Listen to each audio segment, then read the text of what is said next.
All right. You know what? I should probably put this. Hold on a second.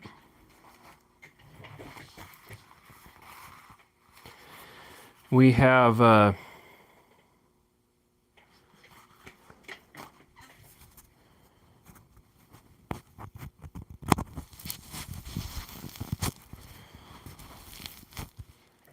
Entered a new level of technology.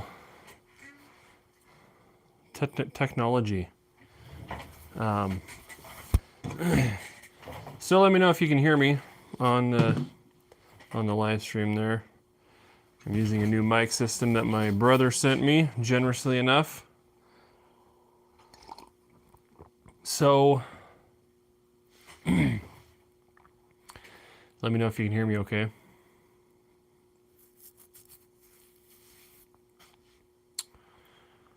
Howdy from Idaho. Wade says, yes, amigo. Gracias.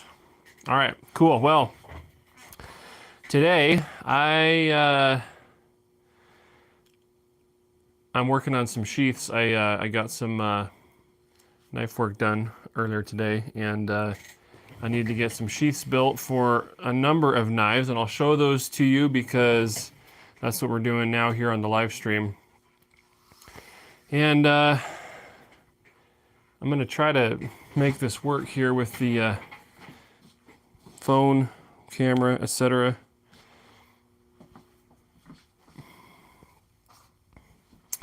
But I got a pair of knives here that, man, the lighting is horrible in here.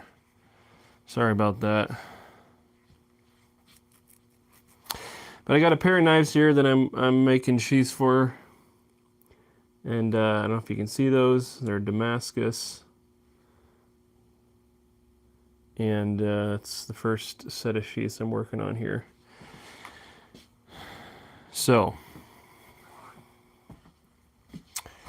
And then, secondly, I've got 3 of these guys. These are what I call the wilderness bowie. It's basically a survival knife. I've been making these. Well, I haven't made any of these for a while, but I first made one of these probably 8 years ago.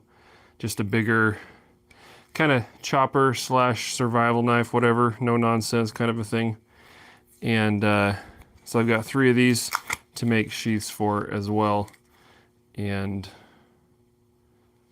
that's that. And then finally, I have a leather slip case for a knife that I've already already sold. That's already been purchased. That I need to make for a client. So yeah. So that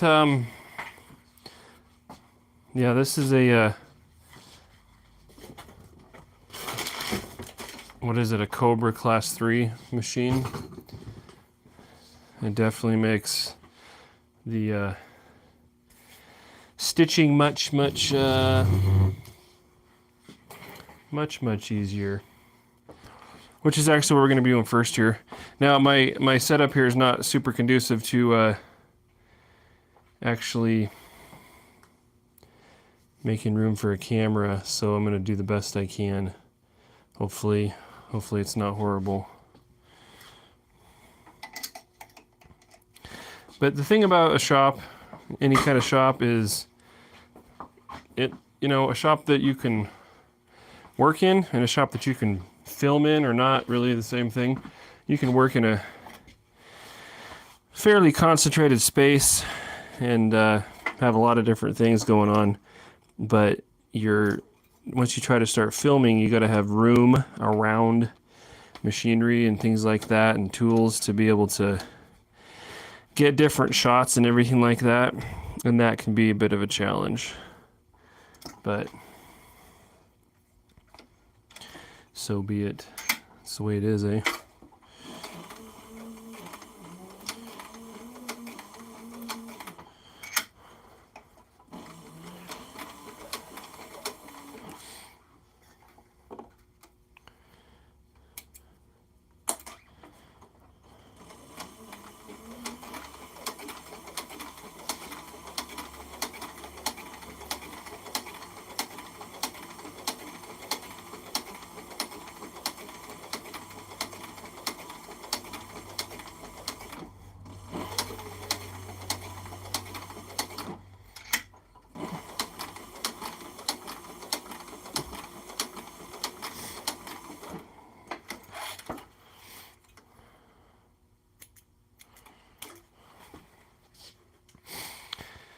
All right, so we've got this one stitched up here. And then of course you pull your threads back through from the back. Snip them off. That way you don't have any threads showing on the front. Just looks cleaner.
Okay.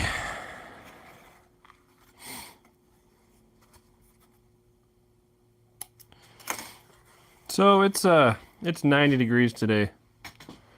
It's 90 degrees today is what it's getting up to. 92, something like that. And it's kind of crazy, right?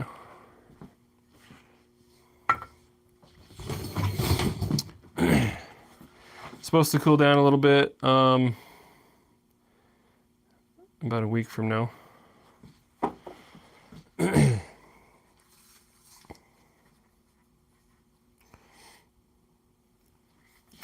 Thanks, Wade. Yeah, the burnisher. I got. I don't know where I got it from. It's not a Weaver brand.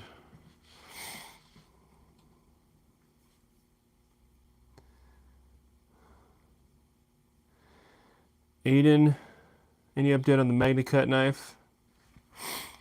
Yeah, here's the first one, or not the first one. Here's one of them. I've been using it, and then I decided to switch over to 5200 stainless steel San Mai, but 5200 edge, and I'm kind of comparing them, you know, because honestly, my plan is to start making kind of a line of Pucos that are similar to this, because I'm starting to feel like this is maybe the ultimate utility knife for, well, for the outdoorsman and the craftsman, and just sort of a all combined combination. If you like this kind of knife, I know there's people that maybe won't, but that's why I make a variety of knives. But I feel like if you're going for a hidden tang variety, I don't know. That's just kind of behind the scenes there. You guys got a little bit of behind the scenes kind of thing going on there. But as far as the MagnaCut, it seems to work fine. I don't have any real complaints about it. I sent the other one up to Alaska, and my guy up there got it. He should be elk hunting like right about now, and he's got a bunch of different hunts to do. So I should be getting a report on that in the next several weeks, or some feedback on that. Thanks, Aiden. Appreciate it.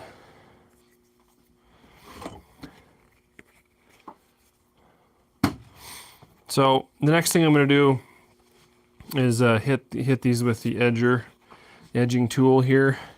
Take off the corners. And like I said, my camera situation is, well, it kind of sucks. I'll be honest here. But I'm not sure. Let's see here. Let me see if I can improve it a little bit here, just by turning things a different way.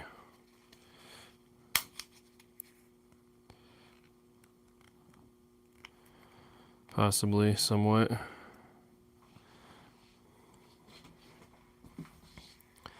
Now you get to see my messy workbench. And the lighting is still poor. Well, that's unfortunate. It really doesn't look as bad in here as what it looks like in the camera. So it's not as dark as it looks in the camera. That's kind of too bad. Anyways, I'm melting the ends of the thread here that are coming out the back. You know, just melting them down, and they're nice and flush. Take off the corners with the cornering tool.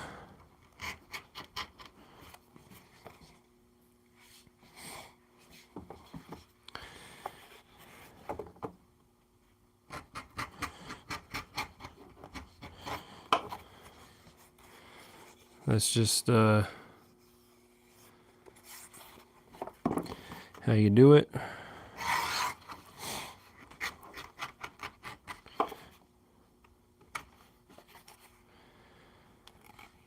So I've just been busy making knives, man. I actually had an interesting experience with trying to get these two knives made, which I still haven't been able to get a good view on. Man, that's just terrible lighting. It's just horrible. Anyway, I have like 3 of these that I scrapped, which is always a bad day. But the reason that I have 3 that have, well, 3 or 4 that I ended up scrapping is because, well, I'm blaming it on Laren Thomas, okay? It's all his fault because in a recent video he did when he was actually talking about, I think MagnaCut, but heat treating stainless steel, he mentioned that a home freezer treatment post quench does, if ever so little, affect the martensitic conversion of the steel, and it is helpful, even if ever so slightly. Which, you know, in the general view in the past that I've always found and read is that a freezer treatment doesn't really do anything at all, and you have to get down to sub-zero, like -100 or something like that, to actually start affecting the steel to any appreciable amount. Which, if you stop and think about it, that couldn't be entirely accurate if you're going to go off of a triple T diagram where your martensite start and then it will continue to go down to martensite finish, in a lot of cases outside of the chart.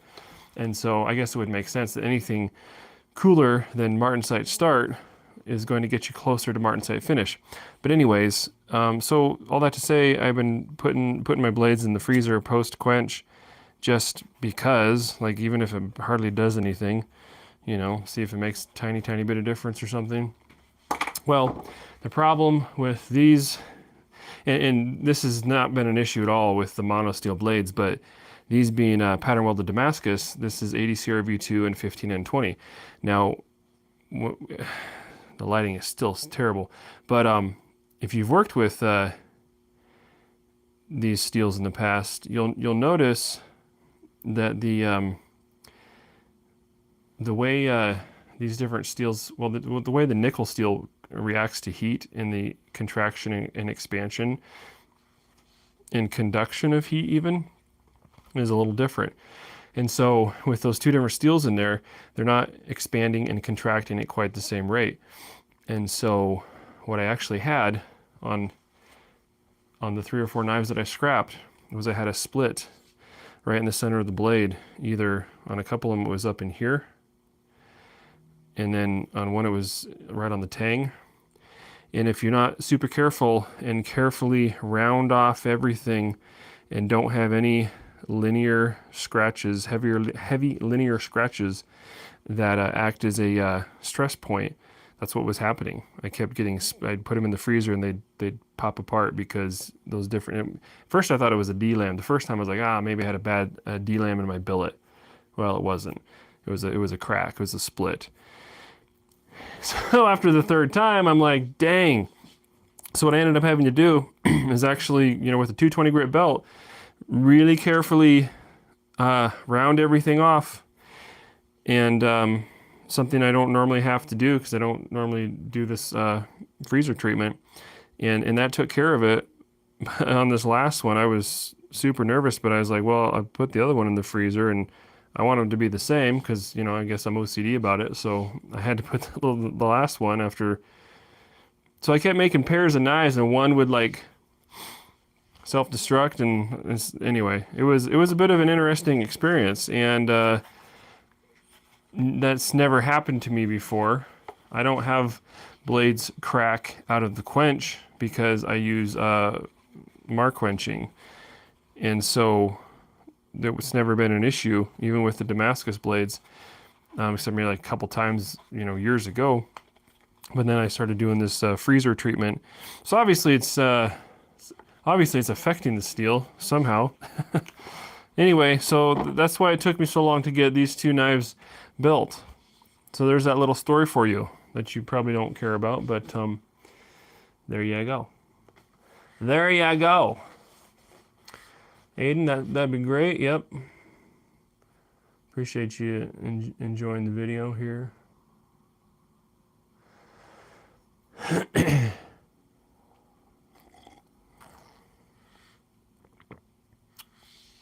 Yeah, MagnaCut is, I've done a little bit of research on it, and I don't think I'm making this up. I think it has been referred to as the stainless steel for people who don't like stainless steel, because it has a lot of characteristics that are somewhat more similar to, or some characteristics that are somewhat more similar to high carbon steel than your traditional or average stainless steel.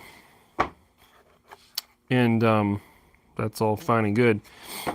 But what I am kind of noticing, I think, is that I'd really probably prefer a slightly harder Rockwell hardness on this heat treatment. And I went for like a 60, 61 hardness, but I kind of feel like a 62 to 63 even would be more preferable.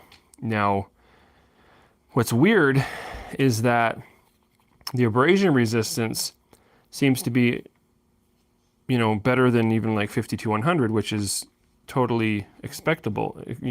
That's a new word, right? Totally expected. You would expect it to be that way because of the chromium carbide content that you have.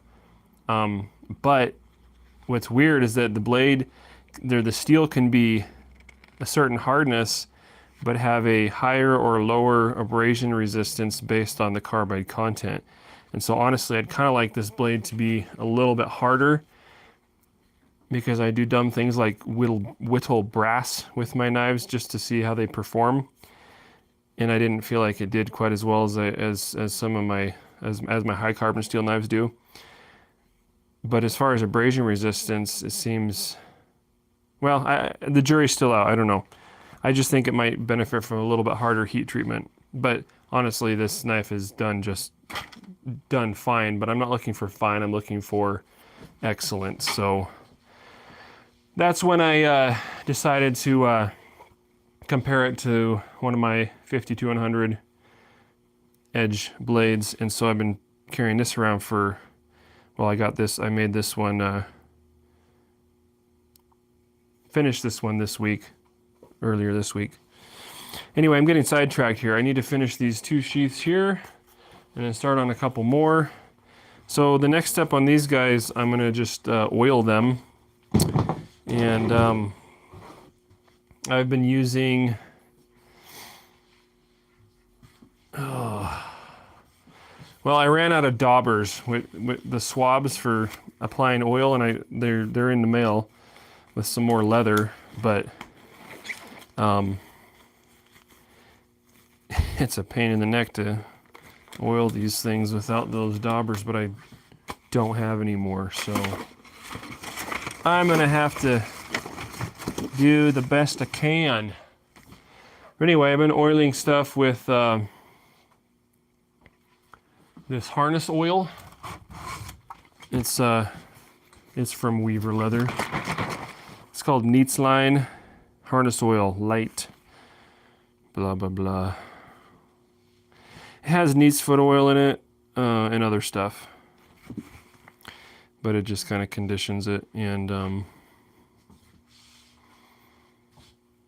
may cause cancer. Well, I'm not gonna eat it or breathe it or even really touch it. I got gloves on. But you know what's weird though is everything you buy now.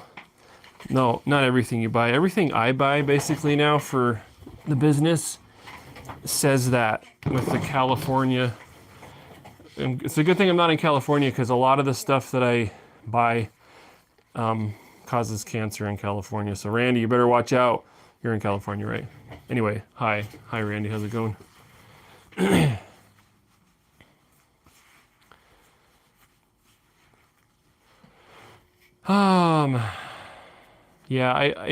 Aiden, I probably need to do a little more research on MagnaCut, and I need to try a couple more things. But I needed to dip my toe in the water. I had to do something to start, and so I went with the sort of middle of the road heat treat. But the thing is too, well, the thing I was worried about is the sharpenability in the field. But anyway, I'm excited to know what my guy up in Alaska has to say about the little Skinner I sent up there, because he'll have some good feedback. I've gotten excellent feedback from him and multiple other guys in Alaska and elsewhere on the the 52100 high carbon steel. It's the go-to flagship steel, if you will, that I use, and that's been really good. So when it comes to user-friendly characteristics and performance characteristics, I guess that's kind of the standard really for what I'm trying to achieve. But I also know that MagnaCut's not 52100. It's not the same steel, so it's not going to be exactly the same. But I just have to. Well, I had to give it a shot. I had to give it a try.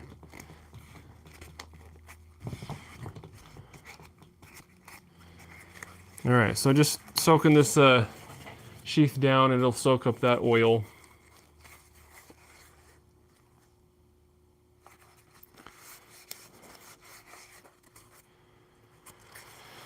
And then we can put some glycerin on the edge here and burnish that up nicely.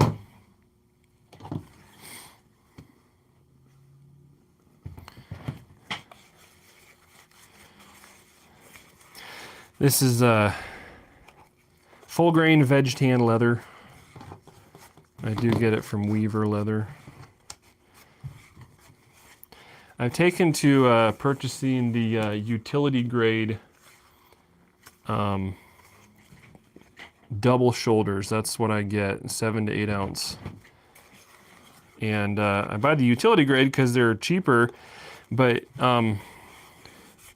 the reason they're utility grade and not the regular or premium or whatever is because they'll have like a little blemish here or there, and I'm never using large pieces of leather for what I'm doing, and so if there's even a hole or something, which there has been on 1 or 2 occasions, it's always just in an isolated spot, and so I can work around it, and it's worked out pretty well. So that's what I do, is I buy the utility grade double shoulder veg tan for my knife sheaths. Now I always, and like I said, if I had a dauber, this would be a lot easier, but I always oil the inside of the sheath too. at least down as far as the handle is going to go, because if you don't, that leather is dry and thirsty, and it will suck all of the moisture out of your handle material. Even if you've oiled that thoroughly, it will suck it out and dry it out. Even on the micarta, it will do the same thing. I'm not as concerned about it with the micarta because that's a pretty stable material, but I don't want that happening with a wood handle in specific. So I make sure to oil the inside of the sheath so that doesn't happen, so that leather's not trying to hydrate from the oil in the wood, because it will. It will. All right, so I got a couple of nice sheaths for that. I'm gonna let that oil soak in, and we can move on. Mr. J-Pour, what about chromium and moly and abrasion resistance? Well, in short, when you have high enough carbon content and you add high enough alloy content, you get carbides from the carbon and whatever elements you're adding, and those are larger and harder than iron carbides, which are present simply in basic carbon steel of a appropriate carbon level. So anything above 0.8% steel, you start to get iron carbides, and those are actually the softest of all types of carbides, and I believe the smallest. But that's not always a bad thing, because the more carbide content you have and the larger they are, the less toughness you have, because they are also stress points basically for starting a crack in your blade. And so again, it's always about trade-offs. Alex Jones with more whale facts. All right, what do we got here? The loudest animals on the planet. Their calls can travel for hundreds. Yeah, that's pretty amazing when you think about it. Thanks for the daily whale fact there, Alex. Yeah, I guess you wouldn't think about how loud they really are because they're underwater, right? But then too, sound travels better in the water, right? But it is pretty amazing how they can do that, make those sounds over hundreds of miles. Sure, yeah. Yeah, sure. All right, I gotta make like I said, it's been a while since I've made these. Back in the day, this was before the Hudson Bay buoy, right? And it's not even the same knife, I'm not trying to say that, but this is a mini buoy compared to the Hudson Bay buoy. But it's, why did I call it the Wilderness buoy? Because it's sort of buoy-ish and it's for the wilderness, but it's just a practical, nice, it's plain, but it's to the point. It's I'll put this up against any of the knives that you get out there these days that are bigger and or for chopping / batoning, but it's still a knife. Not to knock other companies or makers, but that is one of my pet peeves, is that there are too many knives out there that are more closely related to a club than a knife. Just excessively thick bevels and edges, and they really don't cut very well. They might baton through a chunk of wood like a champ, but then when you actually want to go cut something, it's rather difficult. And so even though this is a bigger, tougher type of knife, 3/16 thick, 80 CRV2, it still has it's still a knife. It's still got a good cutting clearance, and it'll work, do a lot of work for you, but it still cuts. And so, it's still not a pry bar. But And also the handle is extremely ergonomic and extremely comfortable to use, which is another, but I digress. Let me just get some sheaths made for these, and we'll just move on, shall we? Well, you know, one of the problems is that I don't have any patterning paper. I don't have a ready-made pattern for this sheath here, and that's a bit of a problem. So, what are we gonna do? Now, the patterning that I use for my knife sheaths comes from, when I order my leather, they roll it up and then they wrap the roll in this heavy, like heavy paper, and it's perfect for making patterns, and maybe that's why they do it, I don't know, but I use it for that all the time. But I think the last time I ordered leather, they didn't do that. Consequently, I don't have any. So what am I gonna make a pattern out of for this? This is the question of the day here.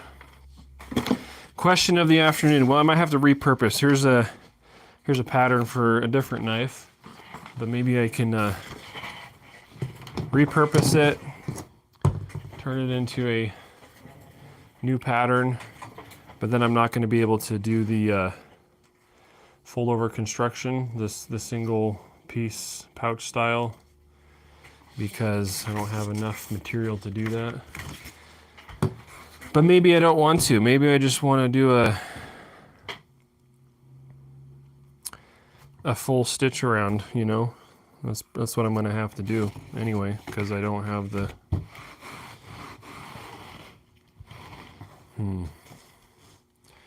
terrible. Howdy from Brazil.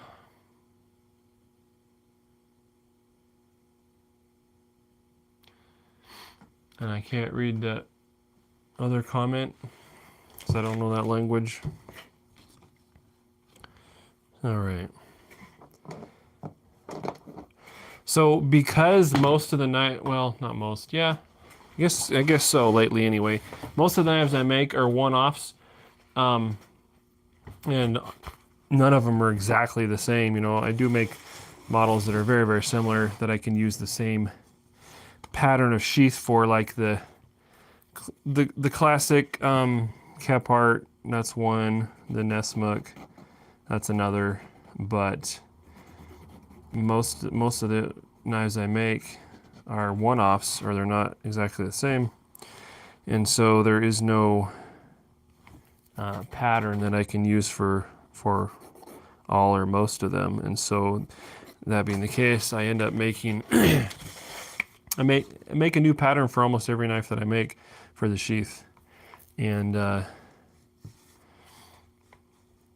it really doesn't take very long most of the time, because they're all the same style of sheath usually, just a different size.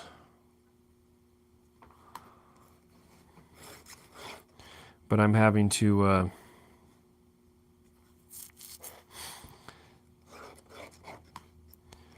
well, I'm having to think about this one, because this is not how I want to make the sheath. But I don't have pattern material to make the sheath I want to make. So that's what a tragedy. Hey Micah, how's it going? Oh, thank you, Hamilton, etc. Appreciate your comment. All right, you know what I need to do, and I don't know why YouTube does this. They filter the messages to top messages. I don't understand why they do that. I want all messages, right? What is a top message? Does anybody know what a top message is? I don't know what a top message is. Top message, top gear, I don't know. Well, I've got to find some pattern material. Bit of a travesty here. I guess I could use cardboard. That's never fun.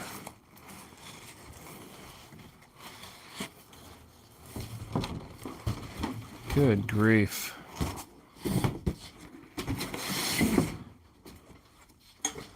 Oh. Well, you know what?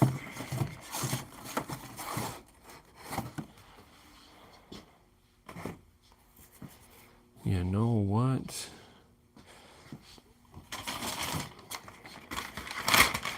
Here's some light paper.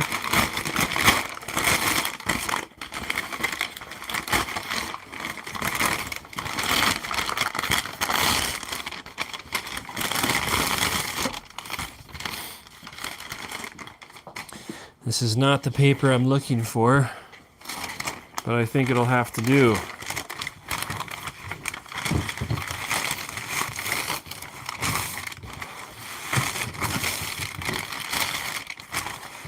So it's pretty straightforward. You guys can actually see that here. That's great. So yeah, I'm taking a fold in my pattern material. Maybe I should conserve that better. Not be so liberal with my usage of this paper. Anyway, I'm just taking the spine of this knife and lining up about 1/4 inch away from this fold in my pattern material. And then I'm just tracing around the other side of the knife, about 1/2 inch away from the knife, the edge and so forth, all the way up. And then when I get to the handle, or just before the handle, right in the ricasso area, I'm gonna flare out a little bit because we've got this significant widening of the knife with the handle there. And then I'm just gonna draw over. If you can see that, it'll all become clear here in a moment. Maybe. I need to find my skizzers. And then I'm just gonna cut it out.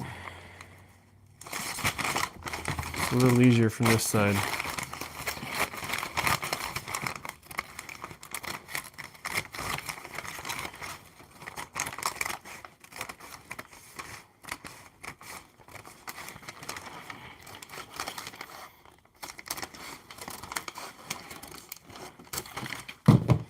So it looks something like that. And then we have to cut off the top part here where the knife is actually going to fit in. Unfold it, put a radius in there, follow straight up. This is going to be the belt loop. Once we fold it down,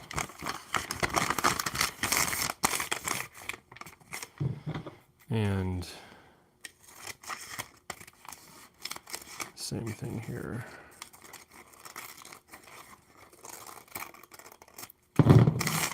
So, even though the paper's all wrinkly and whatnot, so this folds down behind here, gets sewn on, and that's the belt loop.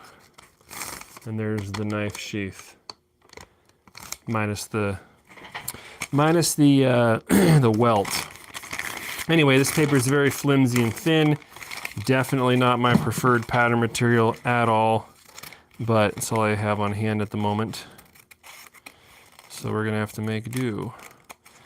The challenge with this is definitely gonna be tracing around it because it's so pathetic. Whereas with this, it's almost cardboard, but it works much, much better for patterns.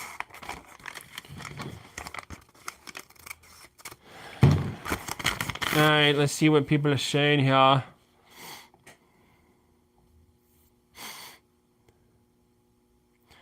Tyler, out there somewhere? But yes, definitely out there somewhere.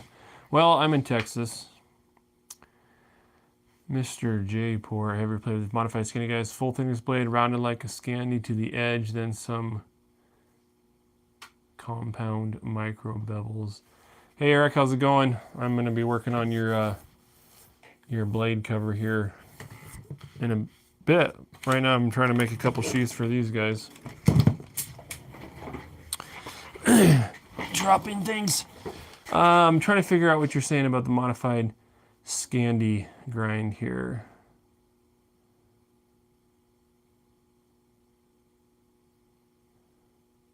I don't know what you mean by rounded like a Scandi to the edge. Hey Micah, yeah, good luck on the deer hunt. That's awesome.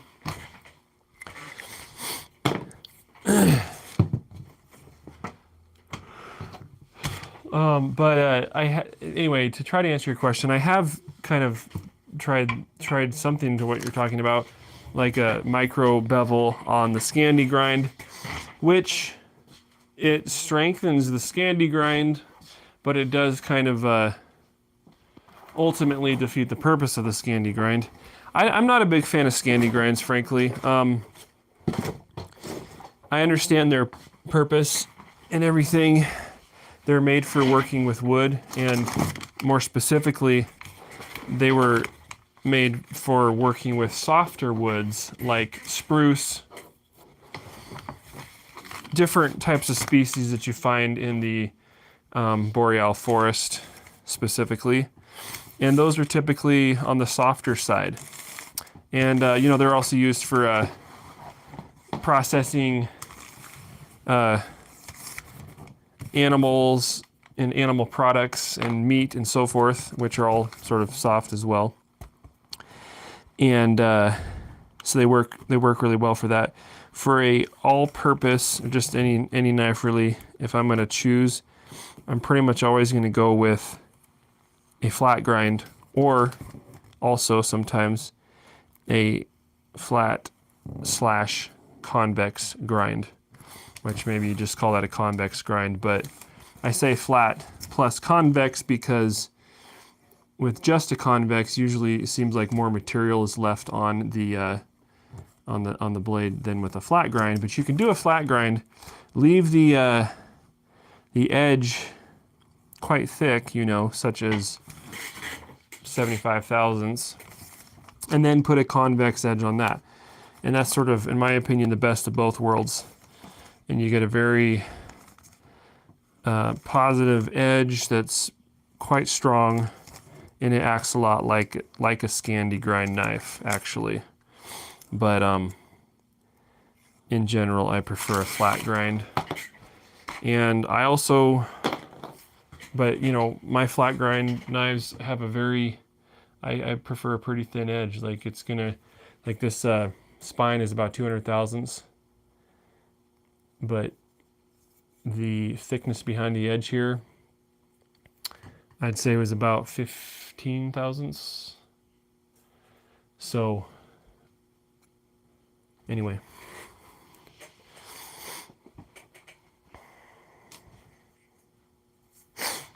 Okay, yeah, ground like a Scandi. So anyway, hopefully that answers your question.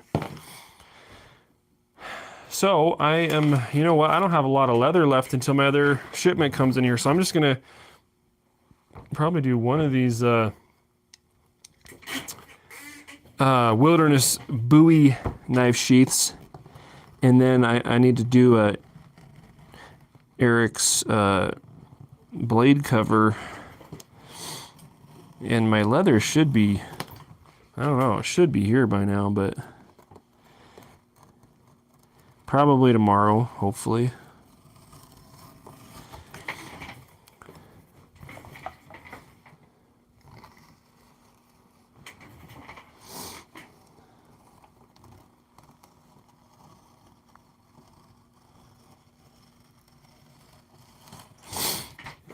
So after tracing out the pattern, just using a utility knife to cut it out.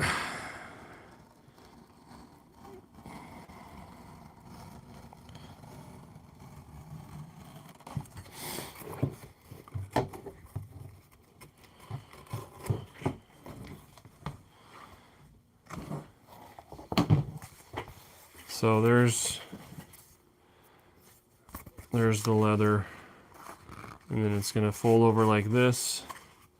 That's gonna go like so, and that's how it's gonna go. So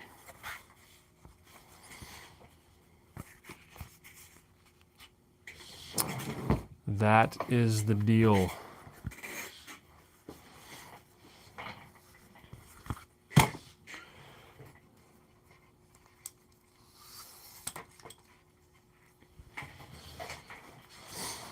So the next thing is to take the cornering tool and go around the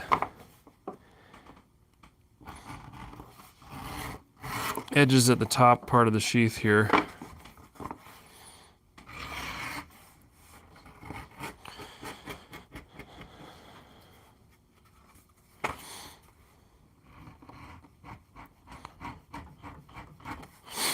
So yeah, this new mic system seems to be working out pretty good. Like I said earlier at the beginning, my brother sent it to me. So I was generous of him.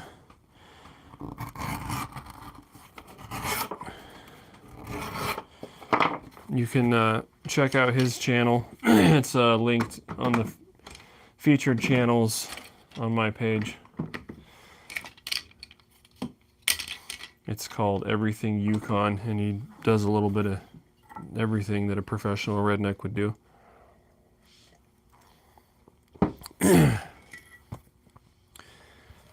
Diesel mechanic.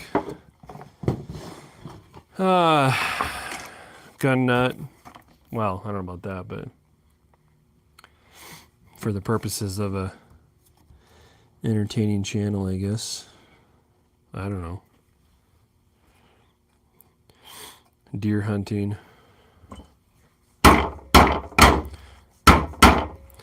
Ow, I hit my finger. So what I do in there, other than hitting my finger, was using a rounding tool to cut off the end of this. And the reason I hit my finger is because I was trying not to get in front of the camera. Which is retarded, but anyway. So that just makes it nice, nice and rounded off. Clean.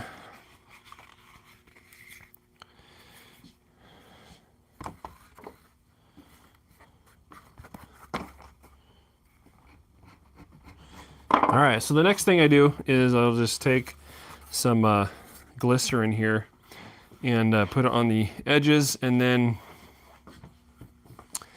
burnish them, because obviously you can't really get to that after you sew the strap down. So where are we at here? And this is just a block of glycerin.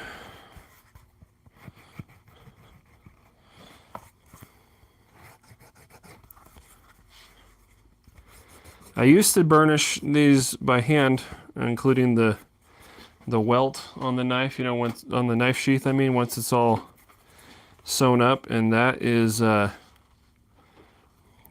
you know, kind of time consuming. So I finally was able to buy this burnisher, which is literally just a piece of cocobolo wood that's been turned on a lathe with different radiuses in it, and it just sits there and spins.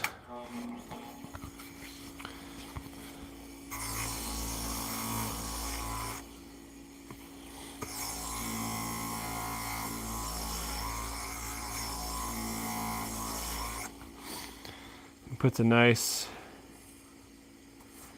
burnish on the edge there.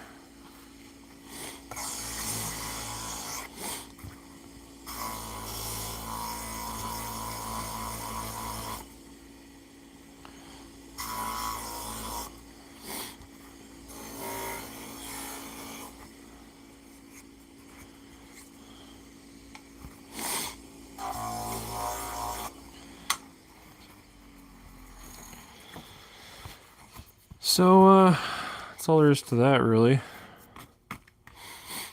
So now we're just gonna sew this down, but I always Get little globs of glycerin on stuff. Try to wipe those off here.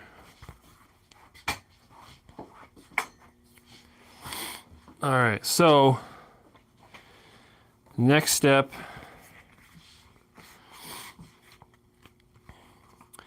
is to fold that strap down, but hold everything together to where it's gonna go together correctly, which because you don't want the strap situated off to the side or crooked or anything like that when the sheath is all put together. So try to line the edges up nicely and then fold that down to see where it should go. And then I'm going to actually holding it in place here, put a little drop of glue just right there, and press that down. And usually I can get a little spring clip on it. This sheath's a little too wide for it to actually fit, but just let that sit there and dry for a minute. And the only reason I do this is because that way it stays put while you go to sew it up. You don't have to do that, and it doesn't really have any structural holding ability. It's just to hold it in place while you sew it. So yeah, it hurt a little bit.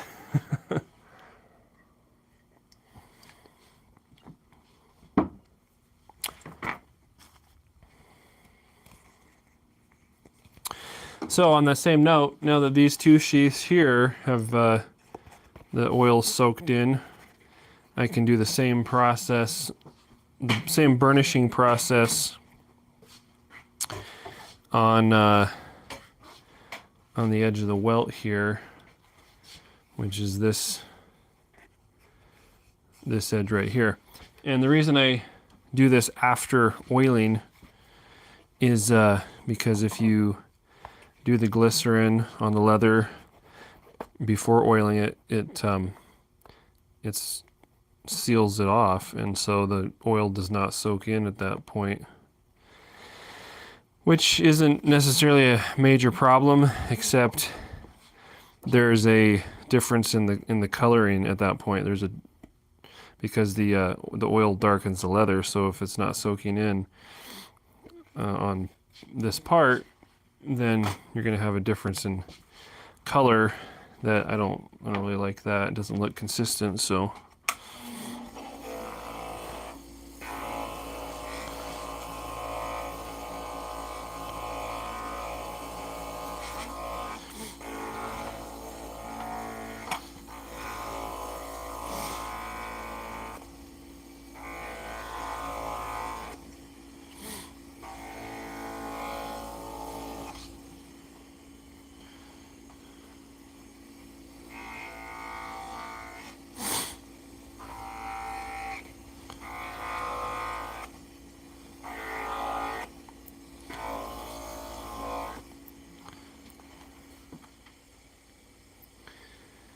that's what the edge looks like after burnishing. And this is what it looks like. Well, it's got the glycerin on it here, but it's not been burnished yet, so.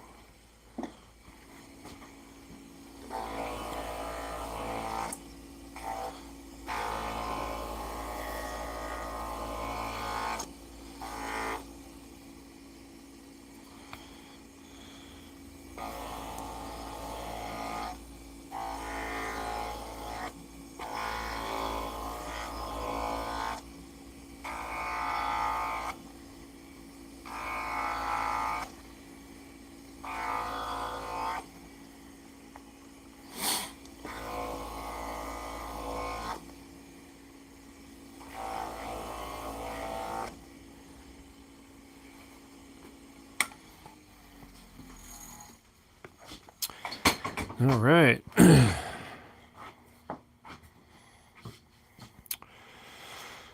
Let's see here.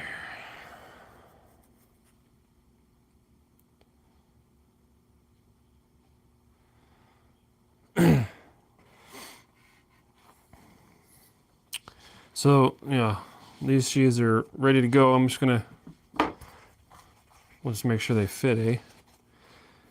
This is a nice little sturdy, super practical, carryable pouch style sheath. This is kind of standard with what most of my knives come with, except for the kitchen knives, obviously. But anyway, yeah, so these guys are ready to go. So I need to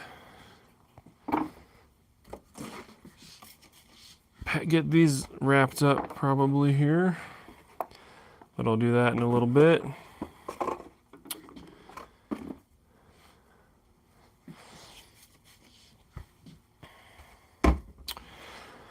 All right, so William,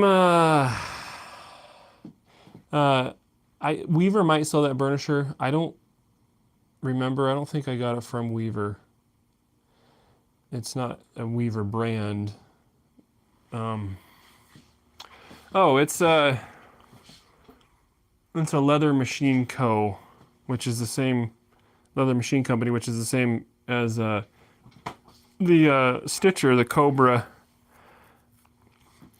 Anyway, you can just Google that, Leather Machine Company, and there's a bunch of different dealers. Weaver, I think Weaver does sell them, but I like to shop around and see who has the best price on a, and usually it's fairly similar, but I don't remember where I got it, but it's a Leather Machine Company burnisher. Anyway, William, you also asked some leather work, enjoy doing leather work, and how do I convince guys I work with that want me to give them a giant discount? Just tell them no. I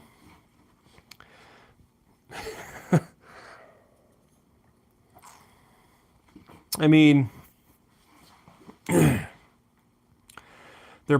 honestly, they're probably not your customer base. I mean, actually, I've experienced the same thing in the past with my knives, and that's fine. You just have to, if you're just doing it for a hobby, obviously you can get away with charging what it's not worth, but you don't, there's no reason that you need to do that. And one thing you could say is, if they really like a piece that you made, if they're going to go buy that from somebody else, anybody else, especially somebody who's doing it professionally, then here's what you're going to pay for that if you want the same thing. So if it's worth that, it's worth that, and you just have to be okay with, setting a price that's reasonable and then sticking with that. And if they really like it, they'll buy it. If they don't really like it that well, if they only like it at a 50% discount, well, then they didn't like it that much, I guess, because if they were going to buy the same thing anywhere else, they'd be paying the full price, so that just happens,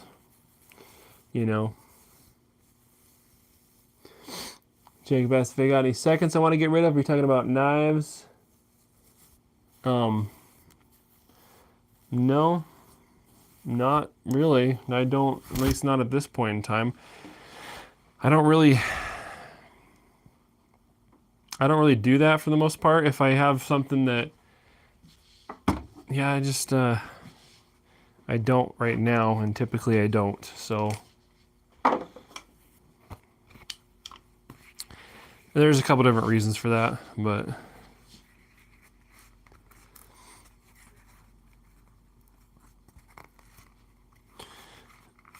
yeah, I do try to provide a range of knives as far as the cost and everything like that,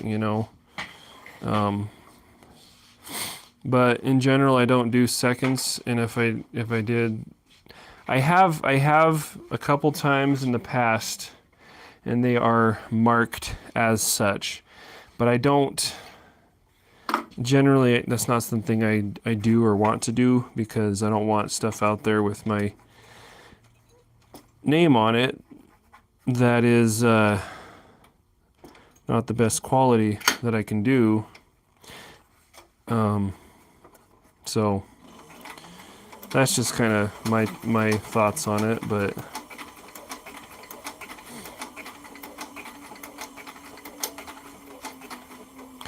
you know, I do have, in the past, I've had knives where, well, you know, I guess I had one that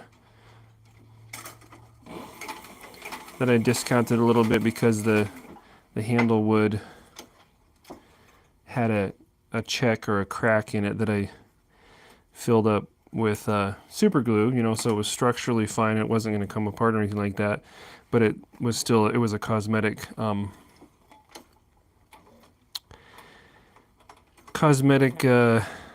thing. But those cases are not super common.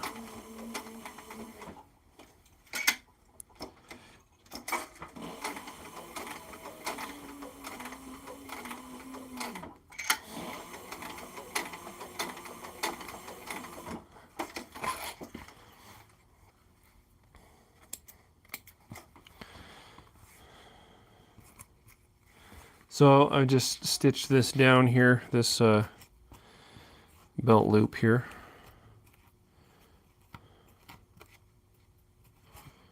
Pull all the threads to the inside, snip them off.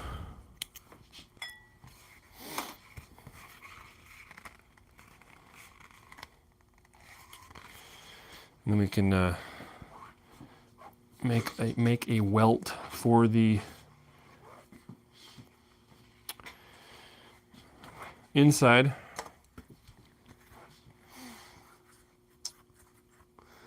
Yeah, Eric, that's quite a handy thing. My granddad actually gave that to me about 5 years ago. My grandparents, granddad, Papa and Nana, that's who gave me that. Up to that point, I had hand stitched every sheath, and it was a laborious task. Oh, I had, let's see, this why does this keep coming out of the tensioner here? It's weird.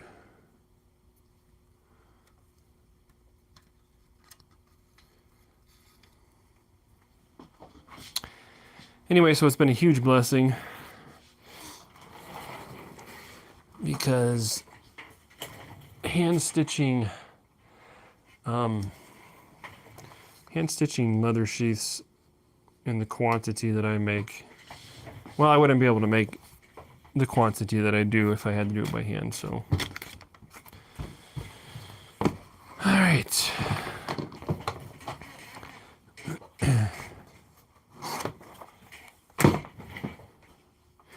So, I made a few blades like this one, just to totally change the subject, but this is a 304 stainless, or no, is it a 302? I think it's a 304. 304 stainless steel cladding with 5200 edge steel. And the 304 is what's known as an austenitic stainless steel, which means that it does not harden even if you quench it and everything like that, because it's got a pretty low carbon content and a very high chromium content, and so it can't ever actually transform into martensite. Everything is basically frozen in the austenitic state, even though it's room temperature. And so not only is that steel non-magnetic, because it is austenitic, it never hardens, and so it's pretty ductile. And it's very corrosion resistant also. But anyway, it's as a blade cladding, it doesn't add really any stiffness to the blade, and unlike, say, like a 410 stainless steel or a 416, which are martensitic stainless steels, they do not have enough carbon to be an edge steel by any stretch, but they do harden somewhat, and so they do add some stiffness to the blade, but they're they're not quite as corrosion resistant as the 304 and the 302 for that matter. So there's a little bit of a trade-off. But anyway, my concern was because this blade right here, I can take this out and I could bend it. Yeah, Yukon, using this fancy dancy little microphone. Speaking of which, I was gonna make you a blue wrench, dude, because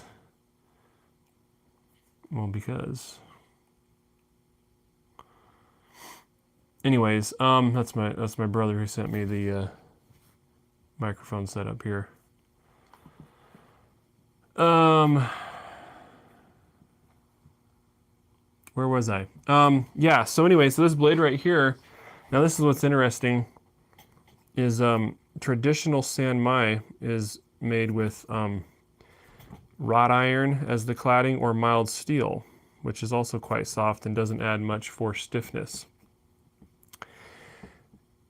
which is similar to this 304 stainless. So I could take this blade and I could bend it, 45 degree right now, or maybe less, but then I could bend it back. But that's because I don't know how far I could bend it. The point is it will bend if you put enough pressure on it, because that cladding, which comprises about 2/3 of the blade, maybe a little less, is soft because of the nature of the steel.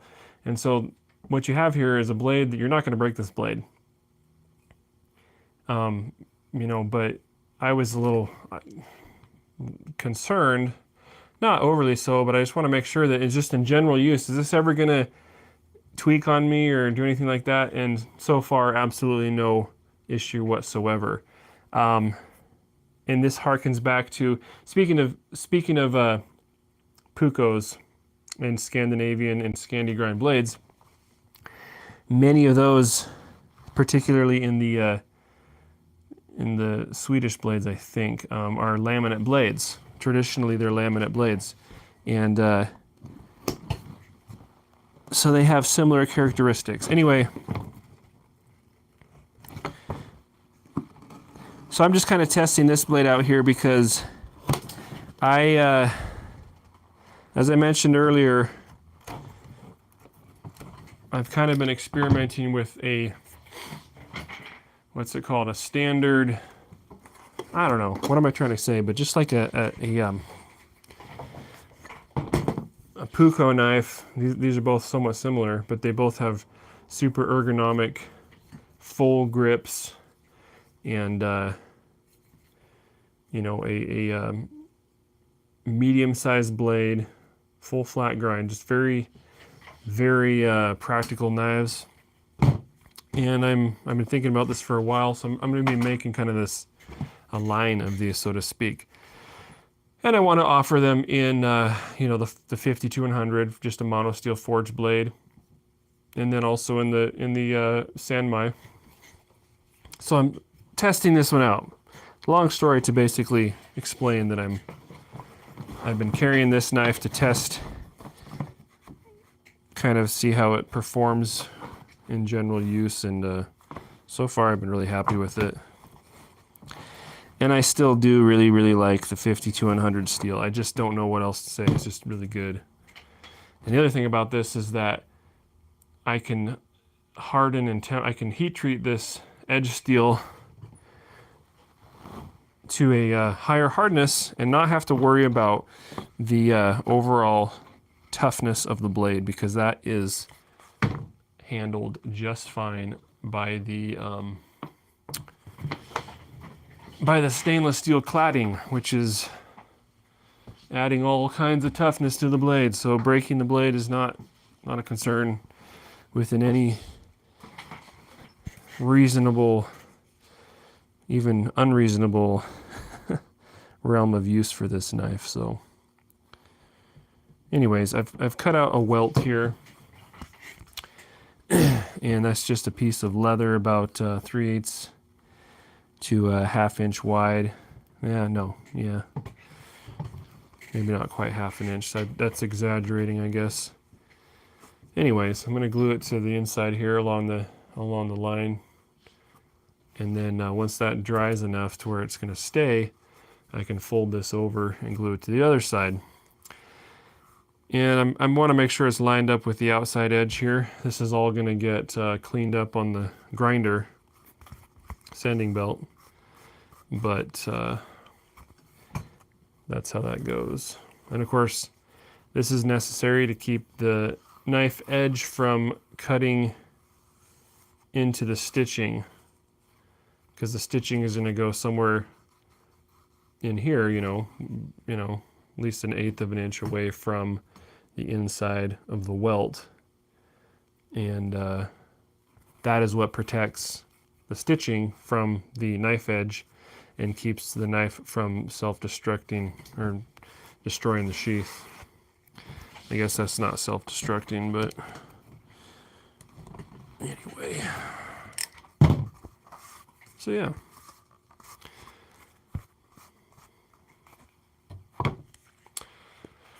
So on Eric's blade cover, he bought a knife. If you can imagine that. Let's see my closet with my shipping supplies. Anyway, it was a kitchen knife, and it doesn't come with. I don't sell my kitchen knives with a sheath. For as you might expect. But he needs a blade cover, a blade slip, or whatever for it. Whatever you call that. Slip cover, I don't know. Anyway, we're going to make one out of leather, and so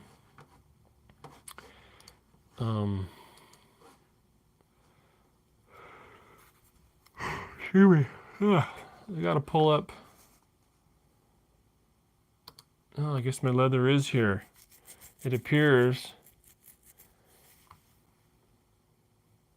Yeah, well, no, right, he's bought a few knives, but I mean, this particular one is a kitchen knife that needs a, yes, he bought a knife or two, or something. Yeah, no, I appreciate that very muchly. So the dimensions here, where's my pen? Well, let's just okay.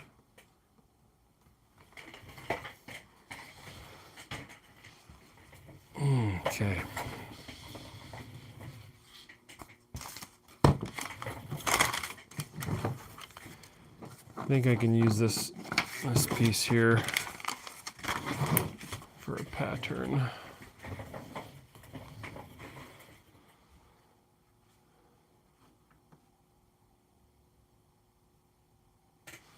Well, let's see here. You get a ruler.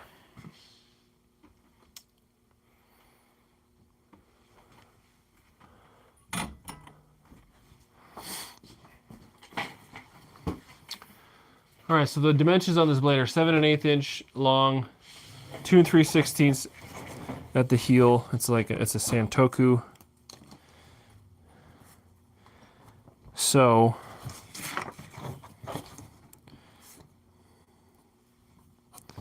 we'll do this. We're going to make a little bit of clearance, of course.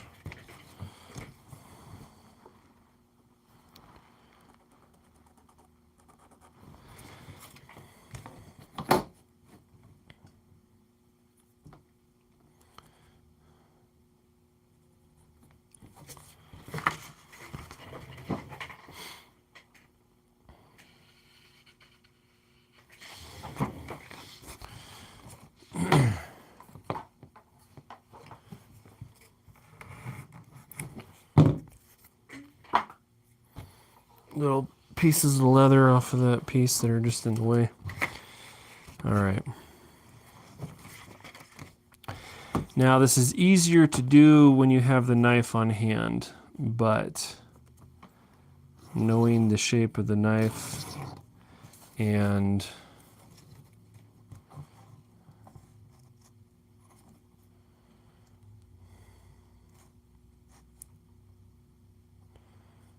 so forth.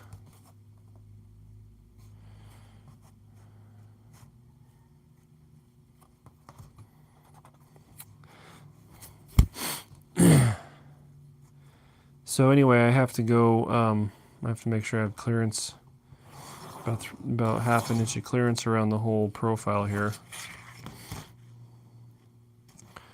I don't know if I'm going to have enough room on this thing here.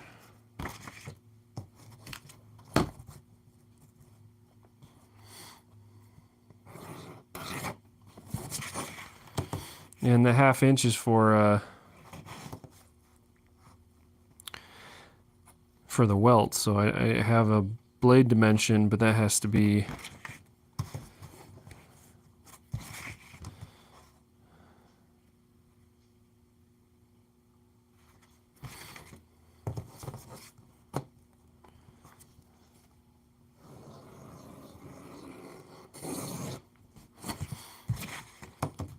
has to leave room for the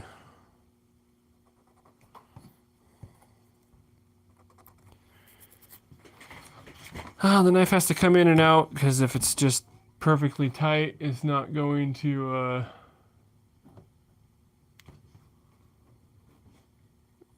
work. And then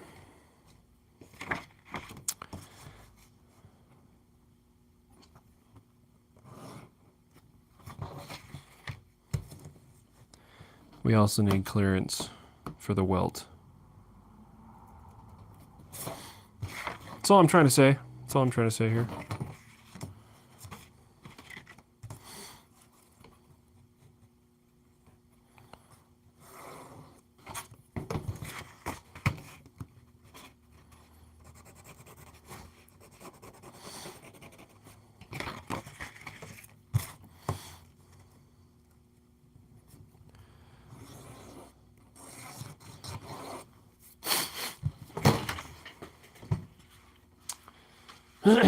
Thanks, Eric. Appreciate that.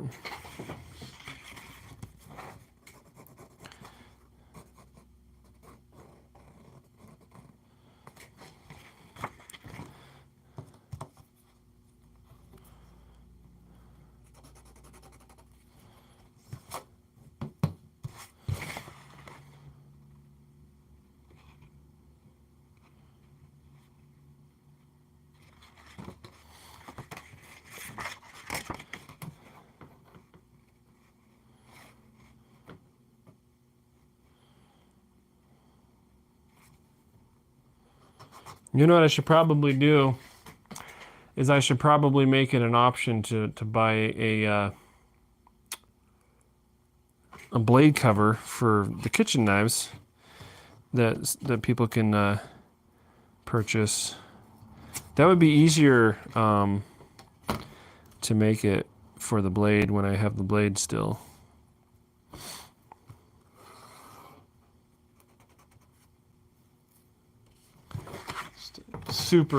Super idea that I just came up with there on my own, if you can imagine that.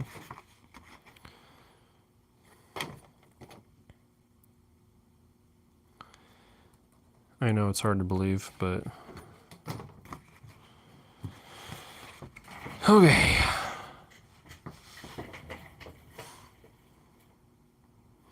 Indeed, I gave you a blue wrench. You didn't hear me say that? Yes, the power in the palm of my hand.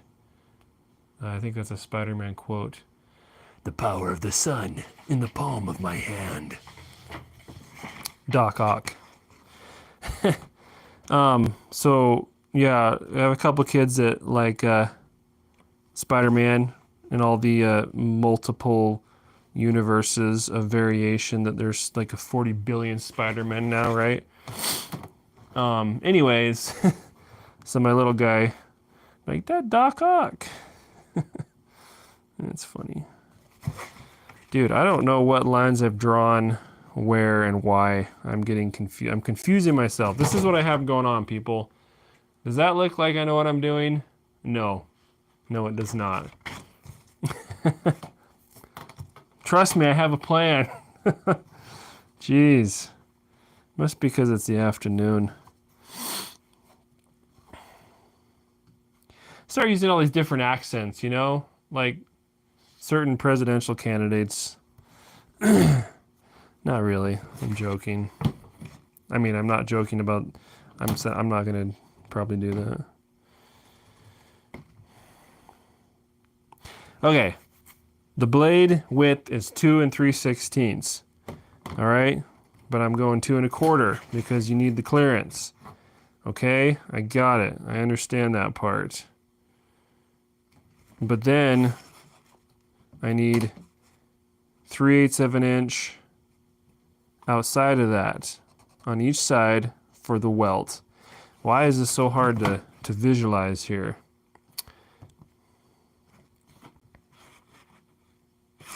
I do not know. Hey, Eric, since you're on here,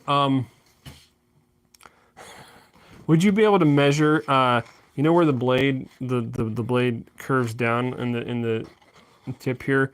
What's the width right when the curve stops and it starts to go into more or less a straight line here? What's the width right there from edge to spine, right where that drop down starts? That would be just nice to know. If you can. Yes, I can do it. I will figure this out. I was just noticing that there's only 10 people on the live stream because this is such a boring live stream, right? So I feel a little bit sad about that on the inside too. But who wants to watch me try to draw lines on a piece of paper? Nobody does, so I totally get it.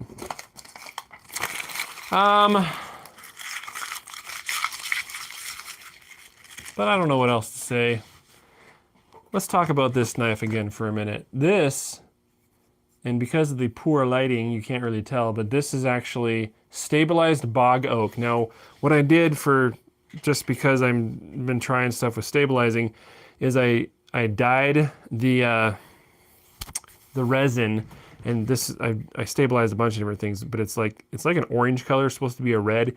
But anyway, this is stabilized bog oak, which is black, of course, but then there's a lot of like red or orange, some shade of red in the wood, because that's the resin in the pores, you know. And I mean, the whole thing has been impregnated with resin, but the pores are it has a crack in it. Anyway, it's funny because bog oak is not super. It's a relatively light wood, believe it or not, on its own. But I made another knife with some stabilized bog oak scales, and it's cool stuff, but it's better when it's stabilized because it's just more dense. Anyway. So this is what the Puukko is gonna look like. Hidden tang, pinned tang if possible. Not so possible unless I get a carbide drill bit on the stainless steel. But this is kind of, I'm not gonna make stainless steel knives right now out of this stuff. I got more experimenting to do before I really go that direction. So, you know, it'll be either a forged 52-100 blade or something like a Sanmai like this one. Pinned handle. Simple but very ergonomic and serviceable brass guard sort of thing. Not overly large. I mean, that's plenty right there, okay? And it allows you, if you want to choke right up close to the edge and sort of integrate that piece of the handle into your grip, right? Or you can hold it like so, and it provides plenty of grip retention to keep you from slipping onto the edge. Mr. J-Port, yes sir, I use a vacuum chamber. I did a whole video on it. If you go to the main page of the channel and click on videos, it's on there. I did that recently. Yeah, vacuum pot with a vacuum pump. It's a whole process. Pretty interesting. And I've did a video on it, so you can check that out and learn all about it. So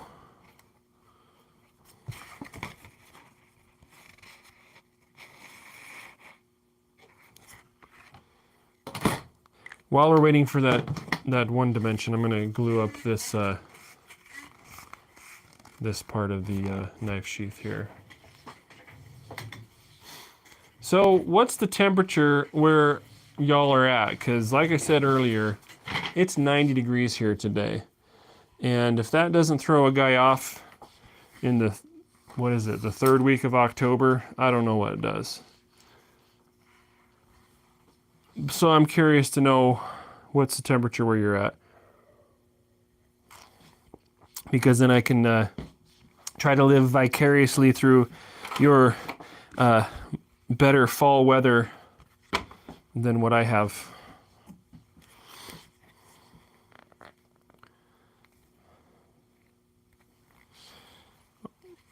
So anyway.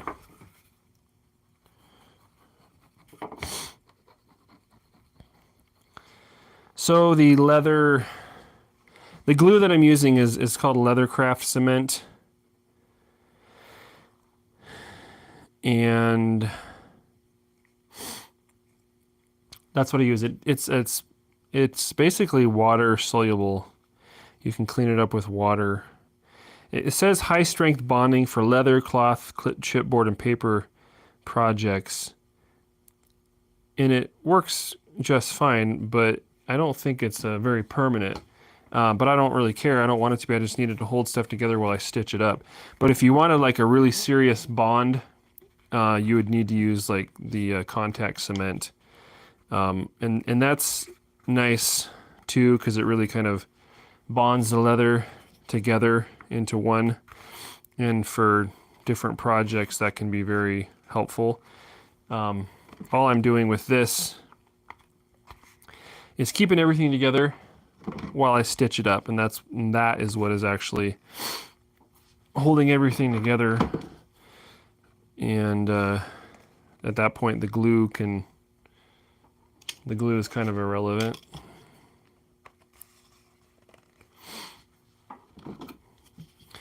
It's got these little spring clips, and then on the final, right here at the last part of the bend, I use a pair of vice grip C-clamp here because the little spring clips don't have enough strength to fully pinch that down, and it can kind of leave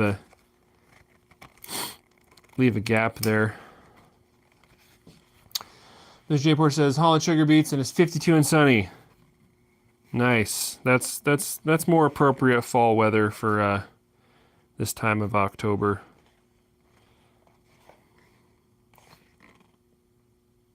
All right, so I'll let that dry a little bit. And all right, so about 1 5/8 at that start of the drop point. No, yeah, drop point, whatever, the Santoku point on that blade. So that's going to help. It's going to give me a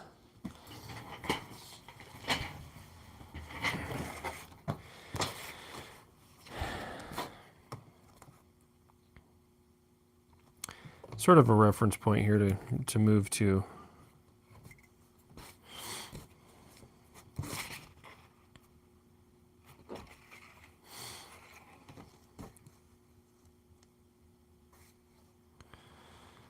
Well, I actually had it really close. So that's good. That's really close. Okay. All right.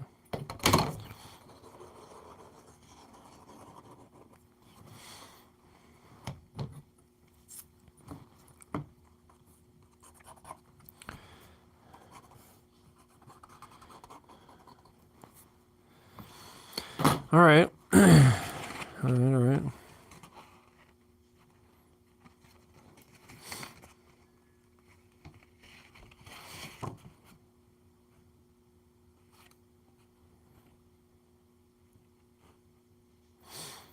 Well, maybe I didn't.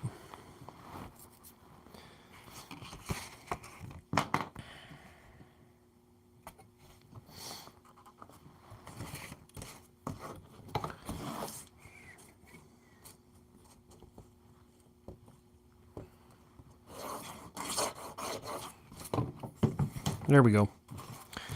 Now we're figuring it out here.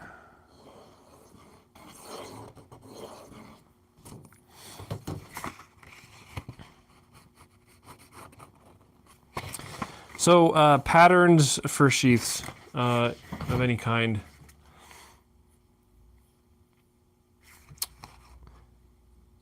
You always want to make a pattern. And the general rule of thumb is that you're gonna, well, it's kind of thing of experience, but you gotta give yourself clearance.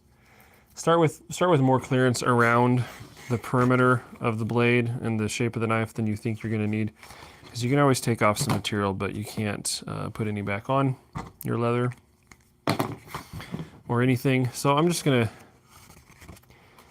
cut around the perimeter of this, just staying about half an inch. Well, no, that's too much. 3/8 of an inch away from the outline of the blade, where the blade's going to be.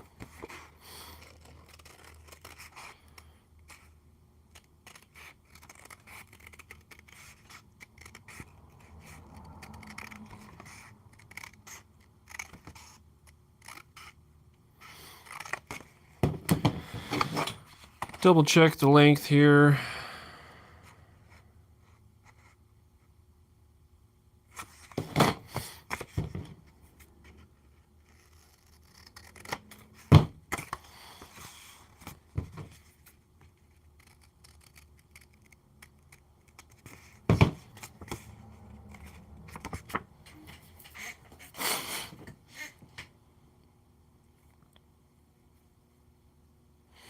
Guernsey on the Channel Islands. 5560. That's pretty good. All right, I'll check that email here.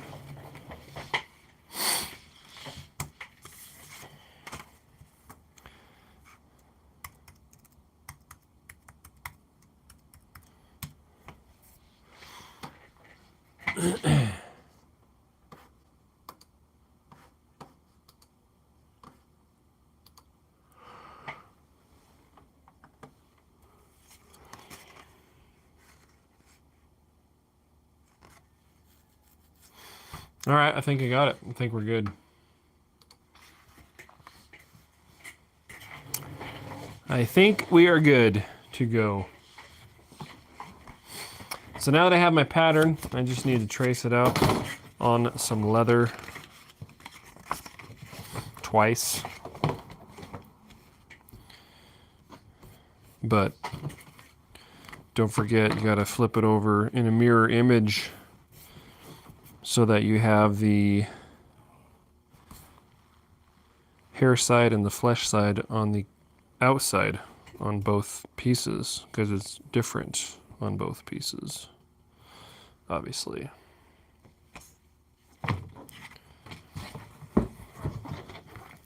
Actually, I just traced it out there. That's going to be my welt, because that's a little different thickness than this bigger piece here. So I'm going to do the actual pieces out of this somewhat thicker piece of leather, and then that can be the welt. So only a smaller, most of that's actually not going to be in the sheath, just a strip around the outside.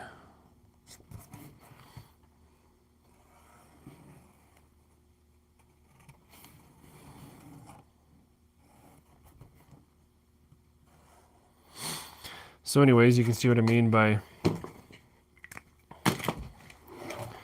a mirror. If you don't do that, then you're going to end up with the flesh side on one side of your sheath on a two-part stitch around sheath.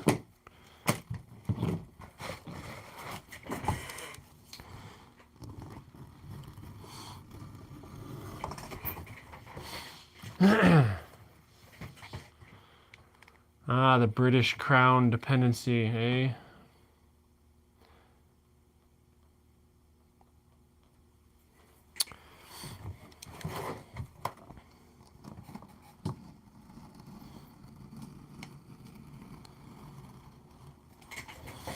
Those Brits and their territories,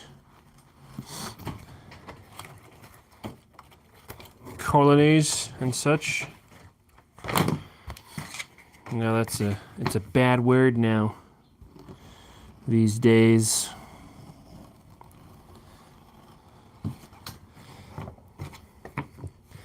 People realizing that things weren't perfect in the past, but not realizing that they still aren't.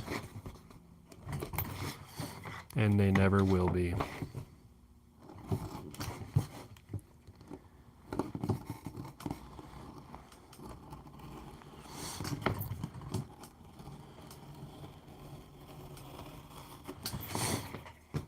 All I can say is I hope gas and groceries and everything goes down, because I know you all know.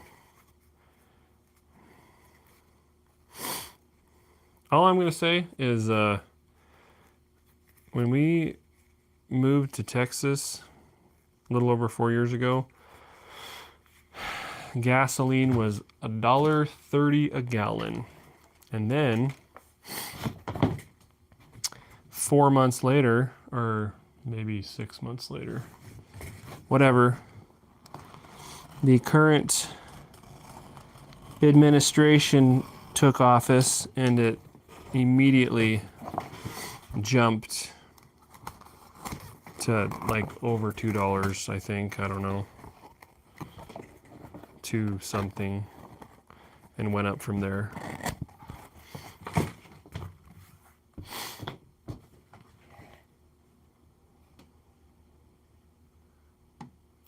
Normandy. You know, like the vegetables that you get in the store in the freezer bag. The freezer bags. Normandy mix. That's what that means, right? I'm joking. Saw an interesting YouTube video. Oh, well, you know, Peter Santinello, you guys have probably seen, he's on YouTube. He goes around and interviews people and does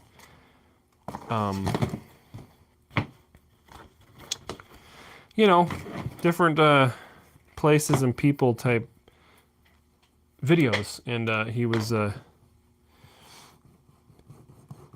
in France interviewing a British fellow who was living there homesteading, and you know, you're reminded of an ancestral connection of the French and the British, the common link being the Gauls, I guess, you know, the Celtic peoples. Well, I do believe this is going to work.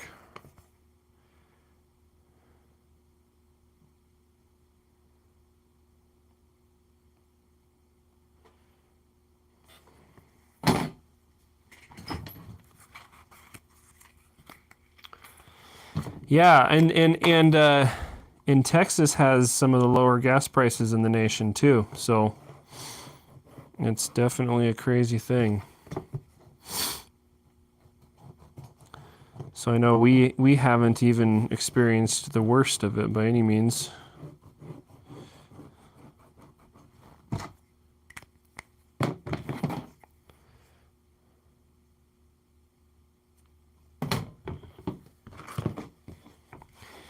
Good old Washington State. That's kind of the area that, well, Pacific Northwest. All my family's from.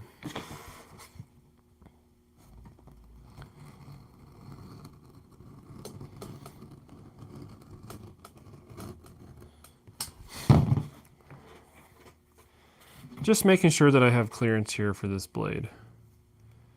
I think we'll be all right.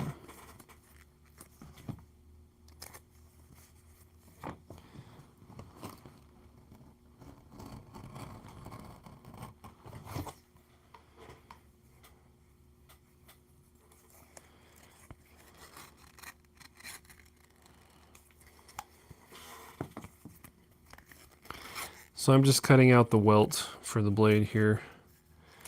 And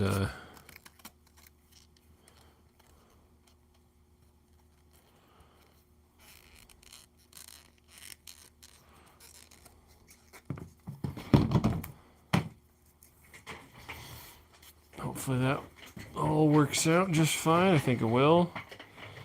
Worst case scenario.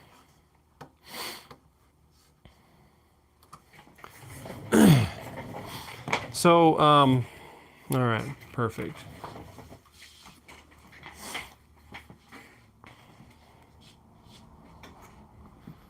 Let's see here.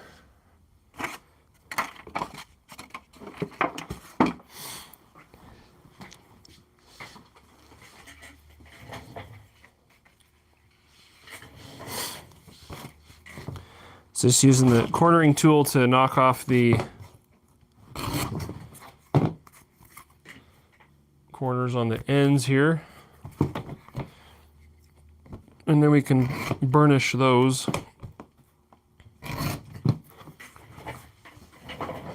I just want to look at this picture of the knife blade again here.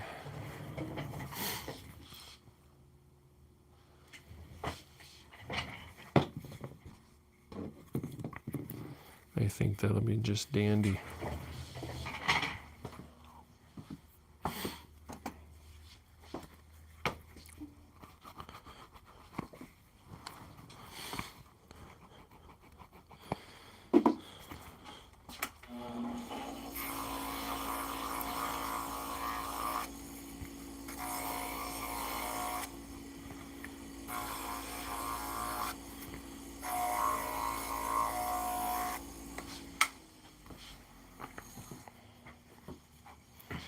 All right, then. Might be about time for another cup of coffee.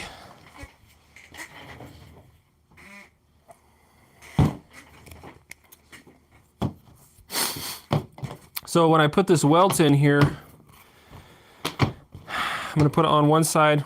And I have to make sure that the way I have it situated, and that the blade dimensions are going to fit on the inside of said welt. And yeah, that's all I have to say about that. Because if they don't, then it ain't going to work. I know that's an extremely deep observation, but you know, that's what we do here. Just saying. Not really. It's not really what we do here. That is not really what we do here. We make super great knives to, yeah, that's the thing is, you know, you make super great knives to hunt, prepare food, all the important things in life. Open boxes. Who doesn't need to open a box, eh?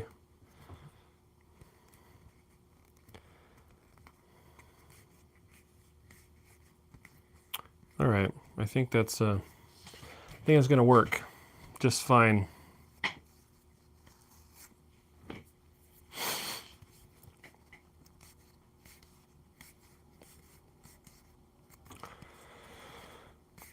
Yeah, Eric, that's where we're from, is Spokane. I mean, not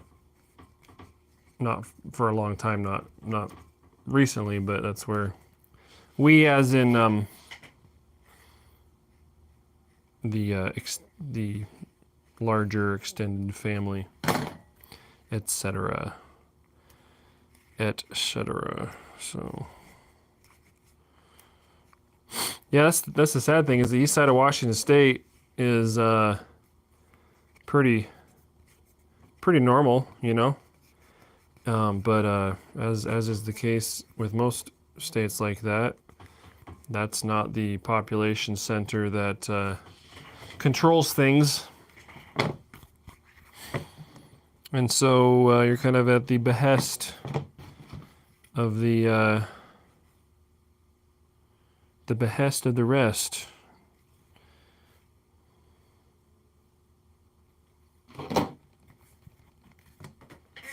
All right, I think we're good to go. So I'm going to glue this other side on.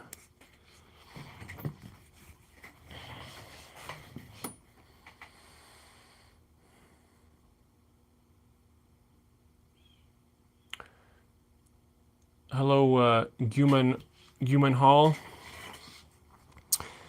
Thanks for tuning in. Well, yeah, leather work is a handy thing. I just do it really because all the knives that I make, all the outdoor knives that I make, need sheaths, and so I do that. I make the sheaths too.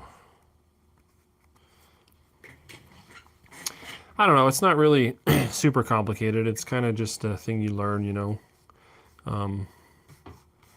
If you're interested in it, you can probably so like Tandy leather, for example, they typically have classes. So if you know, if you have a Tandy leather in your area, you could probably find a class to get started. I mean, you didn't say you were interested in doing it, but I'm just offering that information unsolicited in case you wanted to. So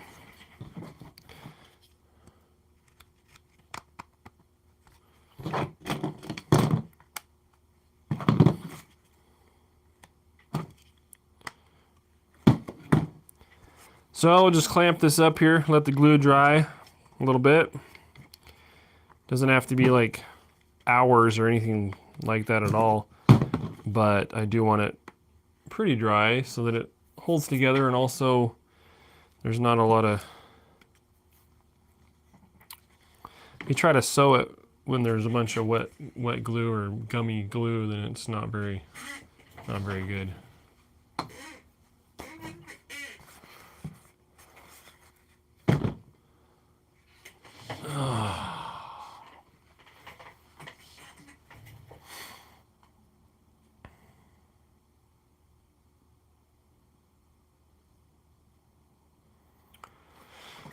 Yeah, I think it'll fit, Eric, hopefully. I don't see why it wouldn't. But if it didn't for some reason, we'll get it figured out, but I think it will. Yeah, the leatherworking, well, the stitching by hand, so what I used to do is I used to mark the stitching holes out with a little stitching marker. It's like a little spiky wheel on a handle. So you roll along the leather, and it pricks the leather every specific section. You know, what am I trying to say? Like every 3/16 of an inch or whatever, and then you know where to use your awl, AWL, your leather awl, to poke the hole through the leather. Then you can stitch it.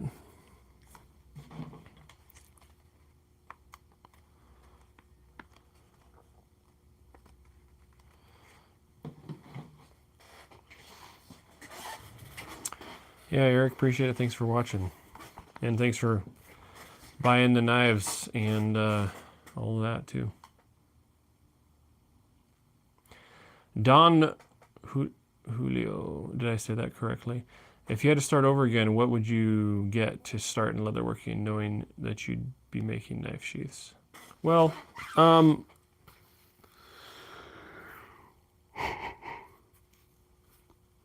I started with just the basic hand tools, and you can build a lot of stuff with just the basic hand tools, but you can't build stuff very fast. And so if you're building a lot of stuff, then it's gonna take a while. So it's not really a matter of what you have to get to make anything. It's a matter of how expediently you want to be able to make stuff. But you never start out. Okay, I shouldn't say never. Personally, I never start anything out going full boat, usually because, well, not that I really have the means to do that anyway, but if you don't know if you're gonna like something, and I know people do this, I guess, so if you don't know for sure that you're gonna like something, spending a whole bunch of money to get outfitted for it before you even try it doesn't make a lot of sense to me. That's just my my line of thinking. So just a few basic hand tools, you can build a lot of stuff, and you don't have to spend a whole bunch of money, and you can try out leatherworking, for example, or almost anything for that matter. So if I wouldn't do it any different unless I somehow could jump ahead in time and know that I would be doing a lot more leather work, but I still wouldn't have had the resources at the time to get the stuff anyway, so probably wouldn't have changed much, honestly. So I'm sure that was super helpful. Very, very helpful.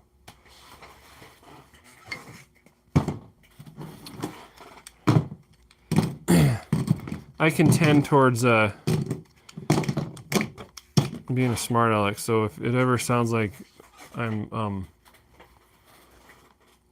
that's what I'm doing.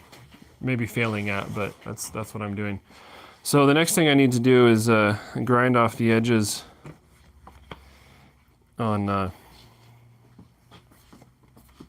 welts here, and so for that we have to travel to the shop.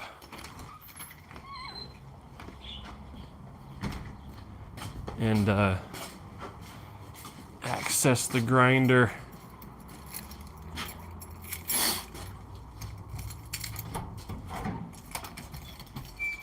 I have a sanding drum on my burnisher,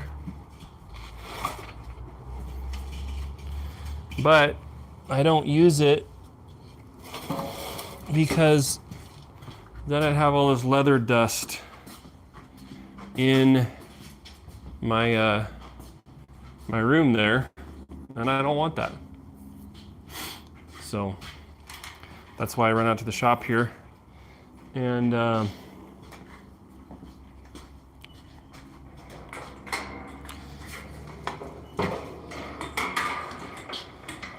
use the belt grinder.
Okay, we have successfully cleaned up the welt edges. And yes, that can be done by hand, but again, it's a lengthy process. Well, comparatively so.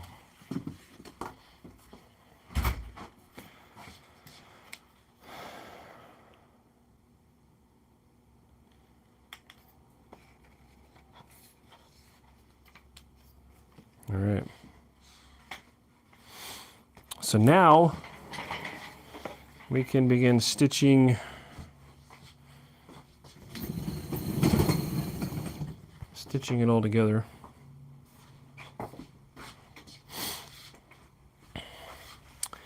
So to do that, I have this handy dandy guide here, and that if I can get it on here.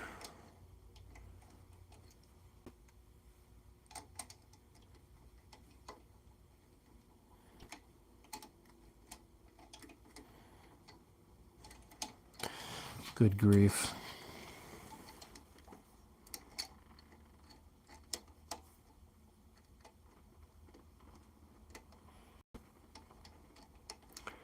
This only fits in the, there we go, goodness.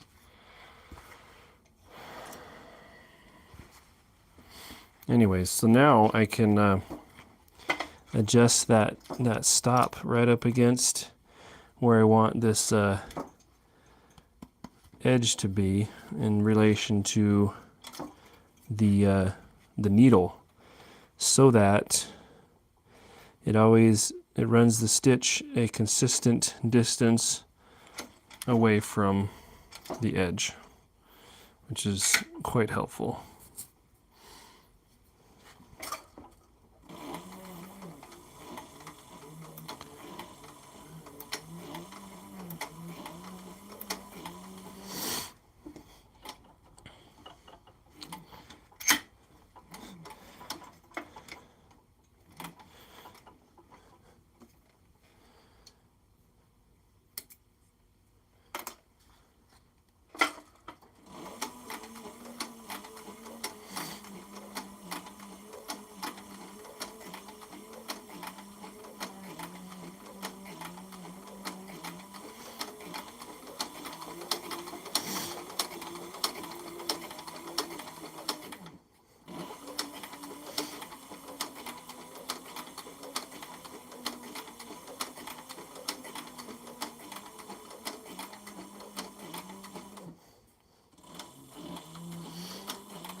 pretty spiffy.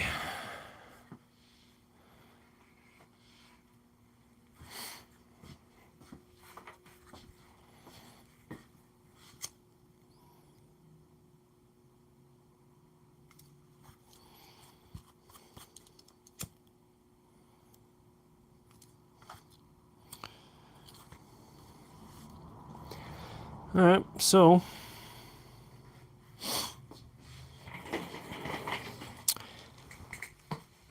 we shall use the cornering tool once again.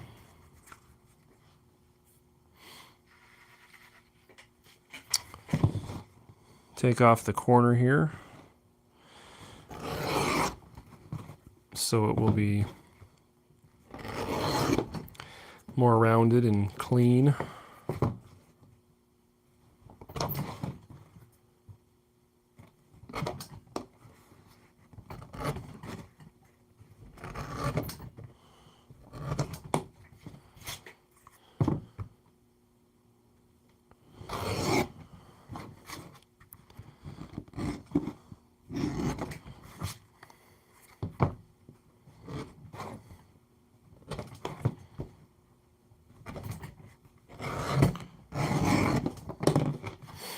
Ta-da! So we need to oil it now. And then continue forward. Actually, what I need to do is I need to get my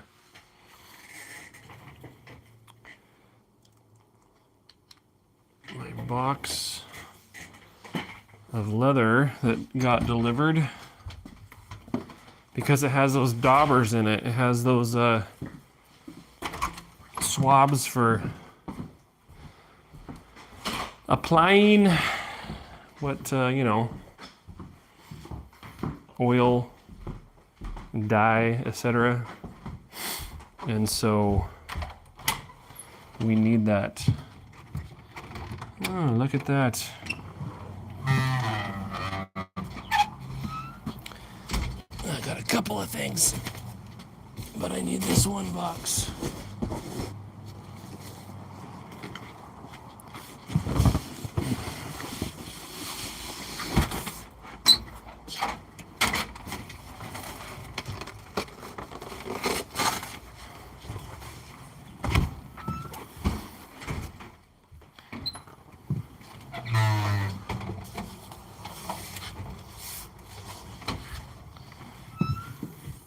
Got some more steel. It's always a good day.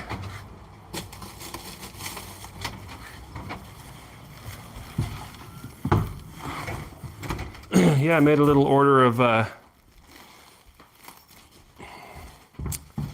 some more 125 CR1. I still had some, but it was dwindling after that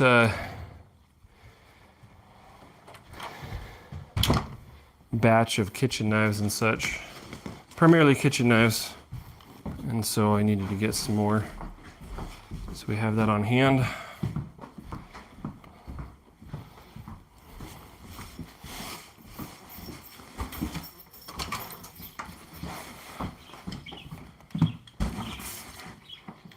Okay.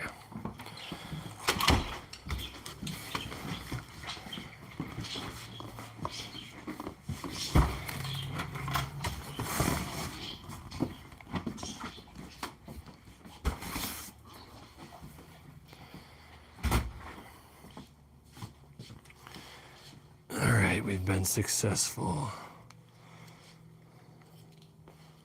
Get the camera or the phone back up here. All right. Speaking of Weaver,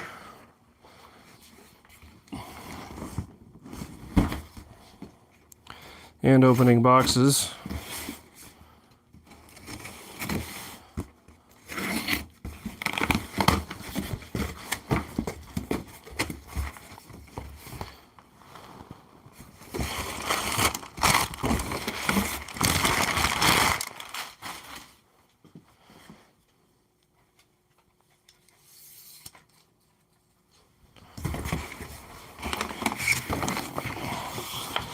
So there's that paper I was talking about. So we got some more of that. That's great. More pattern material.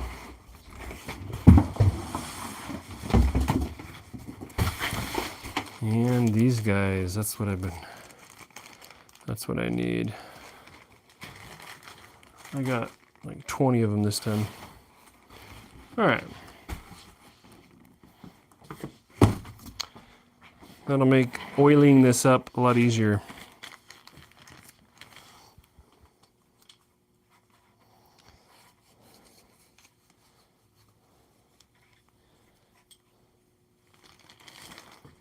All right.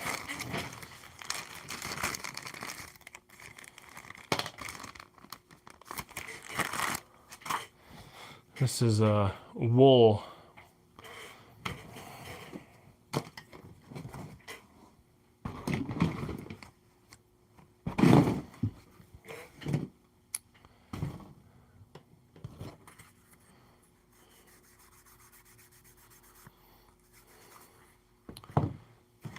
I need like a smaller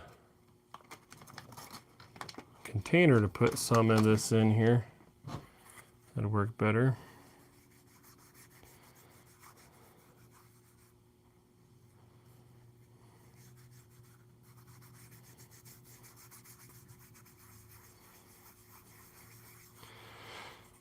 But you can see how much it affects the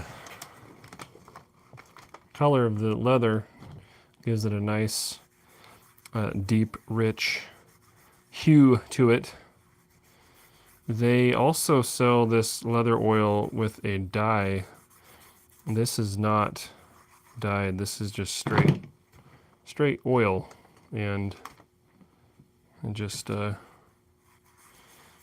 darkens it naturally.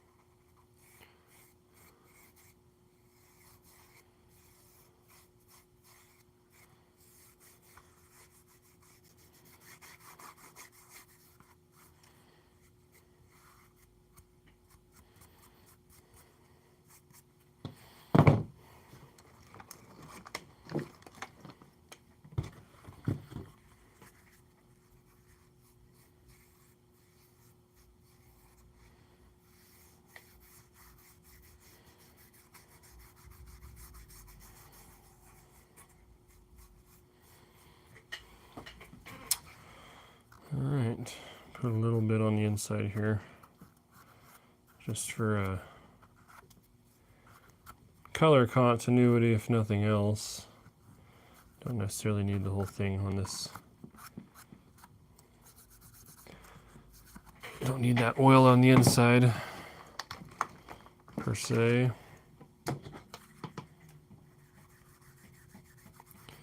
Do another application.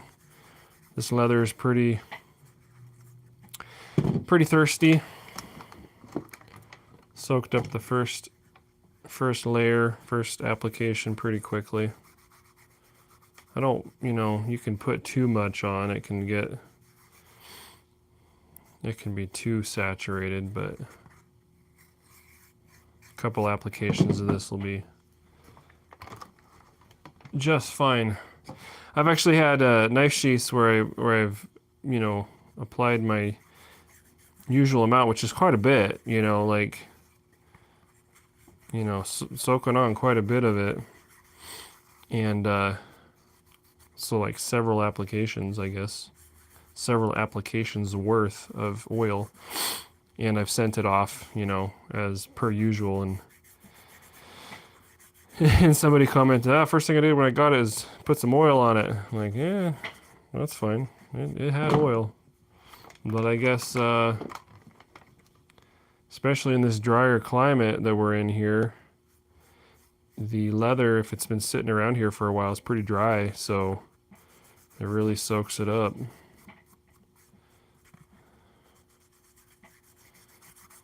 Probably wouldn't soak up as much oil in a more humid environment.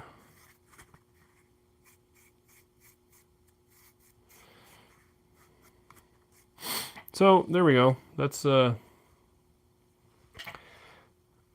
just fine. There's a little bit of, you can see just a little bit on there still. That's going to soak in. That'll be, that'll all soak in just fine in a few minutes here.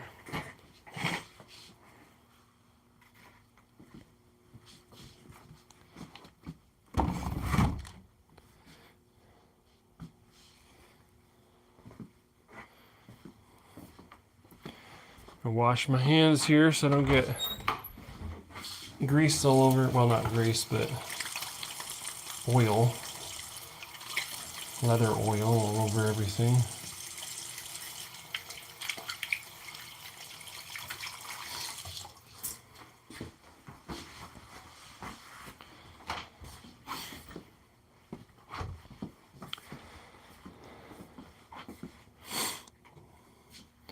So it's already soaked in and looks just fine. So now we can burnish the edges on this, just like with the other ones we did. Around the welt, where'd my, there's my glycerin. So I'm just rubbing on a generous layer. You don't need an excessive amount. You don't want to start piling it up, but decent layer.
All right. Nice burnished edges all the way around.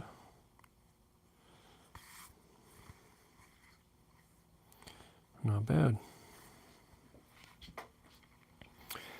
So this will protect the knife blade. It'll just slide right up to the handle and be a nice cover for the Santoku. That's what this is for. All right, so I'll get this wrapped up and sent off to Eric for his knife. And we'll be good to go.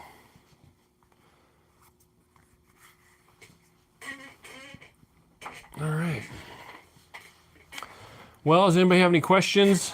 We're already 2¼ hours into this thing right here.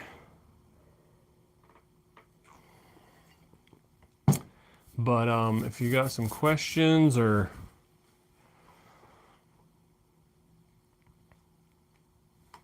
anything like that, let me know. I'm going to, well, I'm gonna keep making some sheaths, I guess, actually. So yeah, this guy, this is for the these wilderness buoys, as I call them. See how that, ooh, that's a deep sheath right there. I didn't really mean to make it quite that deep. I mean, there's nothing wrong with that. As long as you can get your knife out, which you can, it's more secure. But I didn't think it was going to be that deep. I'm not sure how I did that exactly, but that's all right. I don't know. I don't think there's anything wrong with that.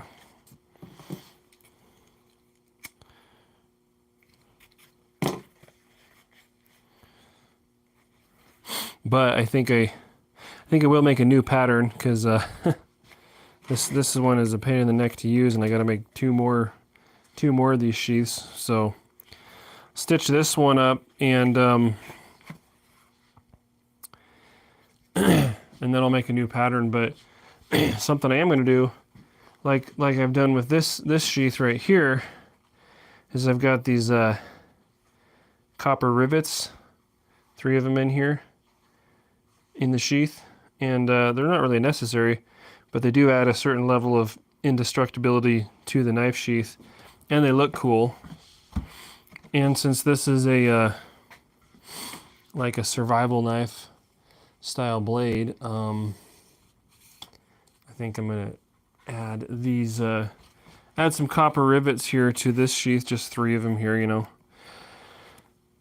That way, you know, if the, not that it would, but if for some reason the stitching were to ever fail, then the sheath would still be fully functional. It would still hold together just fine enough, well enough to keep working as a sheath. But I have to do that before I do any stitching on it, because you stitch in between the rivets. That's how I do it. So see, Eric says, what do you think about the S-grind? Also, I'm glad you like the look of the sheath. That's good. Of the blade cover. S-grind. I haven't really done an S-grind yet. Supposed to be really good for,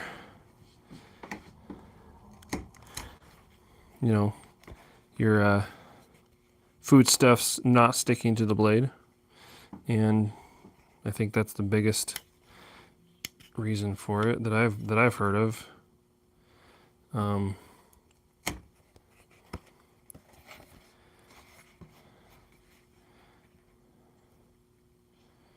I don't know. I don't think it's necessary. I mean, when you're chopping like onions, for example, you know, cutting up an onion, I mean, yeah, the food sticks to the blade, but as you continue slicing, it comes off, you know. And the only one you really have to worry about is the last slicing. I don't know. My thought is kind of this, and I've mentioned this in other videos. I like to look at sort of the way different cultures have been or were, well, in many cases still are, making blades for hundreds of years for whatever specific purpose they are. And, you know, I like to look at that as sort of a inspiration or validation of certain of design characteristics. And so, that being said, I look at it at any traditional, maybe not any, but most traditional chef's knives, kitchen knives, etc. Unless maybe I don't know, but I haven't really seen the S-grind, prominently used in centuries past. And I don't think it's because they couldn't figure out how to do it. There's been a lot of different things that have been tried, but looking at the stuff that has been in use for centuries and how they actually did it is kind of what I look at, for inspiration or whatever when it comes to designs. And so, I don't think there's anything wrong with it.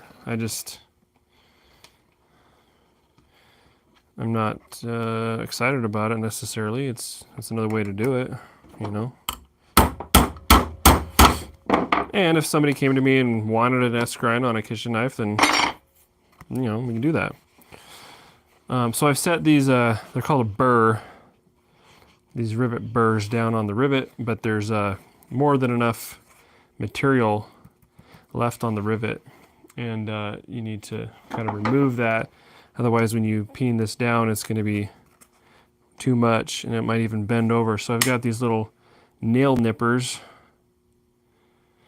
Oh, these are Knipex from Germany. These are actually, I got these for horseshoe nails nippers back in the day. I didn't really notice what brand they were, but they're really good. Anyway, so I've nipped off the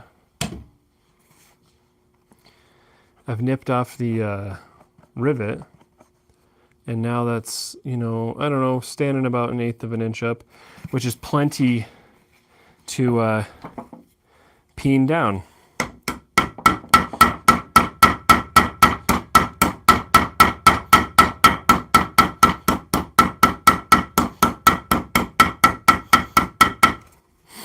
And so I've peened down the rivet, which is what a rivet is.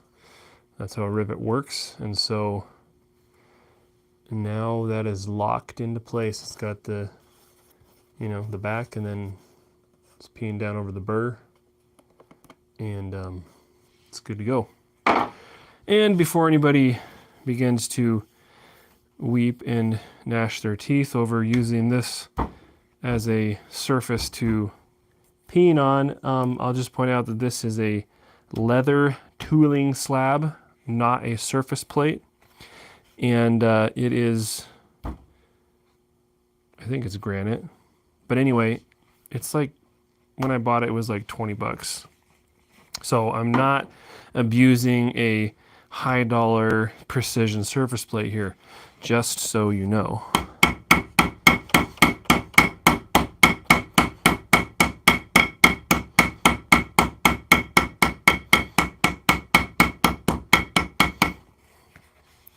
And the soft copper rivets don't hurt it at all.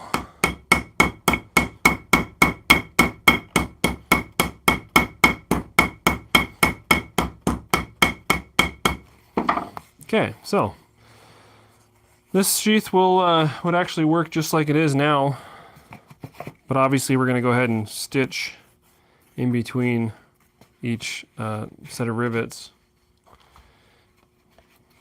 and complete the sheath construction.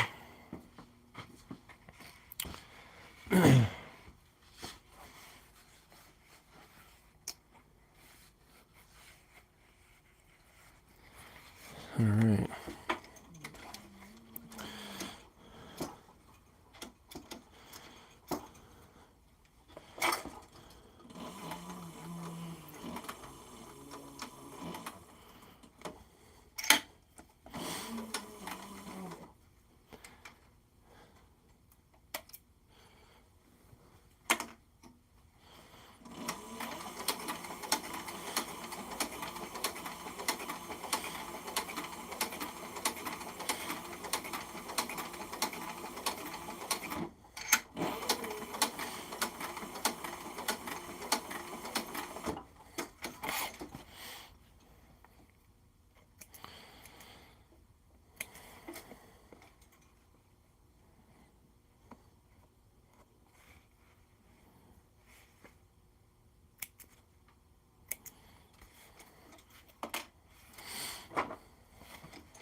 All right.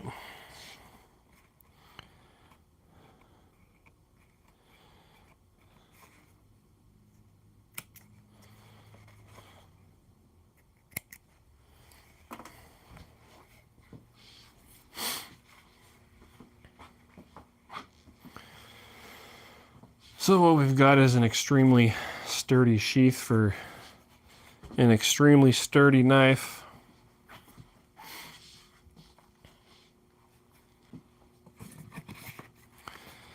And yeah, that deep design here, that's going to keep you from losing your knife. You can still get it out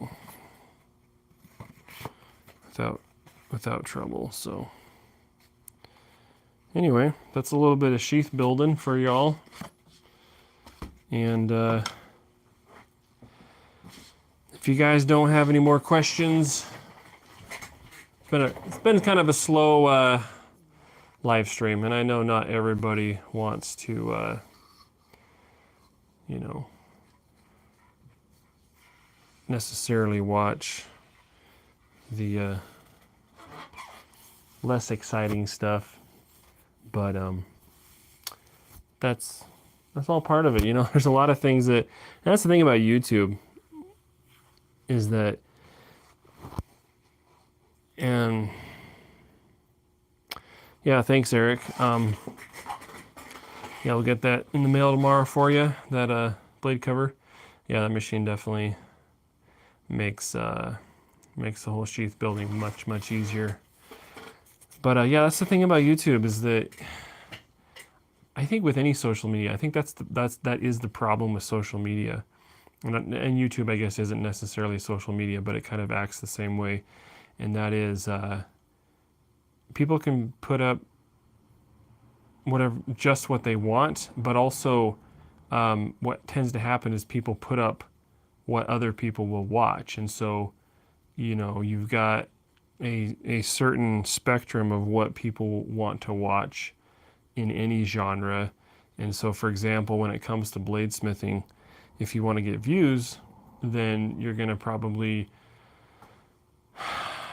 you know, you're going to make a knife out of razor blades or drill bits or something like that, and do, you know, stuff that's kind of, frankly, on the fringe of normal and high-end bladesmithing. And that's just this specific genre. And I think you see that sort of, you could apply that principle to other types of content. Not as many people are necessarily going to want to watch me making a sheath here, and that's fine. But I put some of that stuff up here anyway, and you know, Eric was wanting to see his blade cover built, and you know, maybe somebody, so you know, so he got to see that, and you know, maybe this will benefit somebody a little bit who's interested in this particular aspect. You know, so not everything gets all the views, and I'm okay with that. You know, so that's fine. I am okay with that. And I don't know. I need to do another video on that whole subject too. But I appreciate you guys who did tune in and have hung out with me here, because so the point is a lot of the stuff that I do you don't see on YouTube, and the reason I don't put it on YouTube is because, well, I'm busy making knives, busy making sheaths, busy packaging knives up and shipping them out, and just all the little, you know, piddly stuff that you got to do when you're running a business. And you know, sometimes you just got to get stuff done. You don't want to bother with a camera, and then other times, you know, not very many people would watch it anyway, and so you just go about your business. But this is one of those days where, you know, brought you guys along on the stuff that you got to do and the things that need done. And it's important to, you know, it's important to Eric. He got to see his blade cover built, you know, and that's going to go to his house, and it's going to go on the knife he bought for me, which I, you know, all that matters. It all matters because it helps me feed my family, and you guys get an awesome knife, and this it's just awesome. It's all good. So I don't even know what I'm trying to say anymore. I'm just rambling. Point is, thanks for watching. This is one of those videos that you probably don't get to see most of the time because it's real life. So anyway, I'm gonna sign off here. I appreciate you guys watching, and we'll see you on the next video.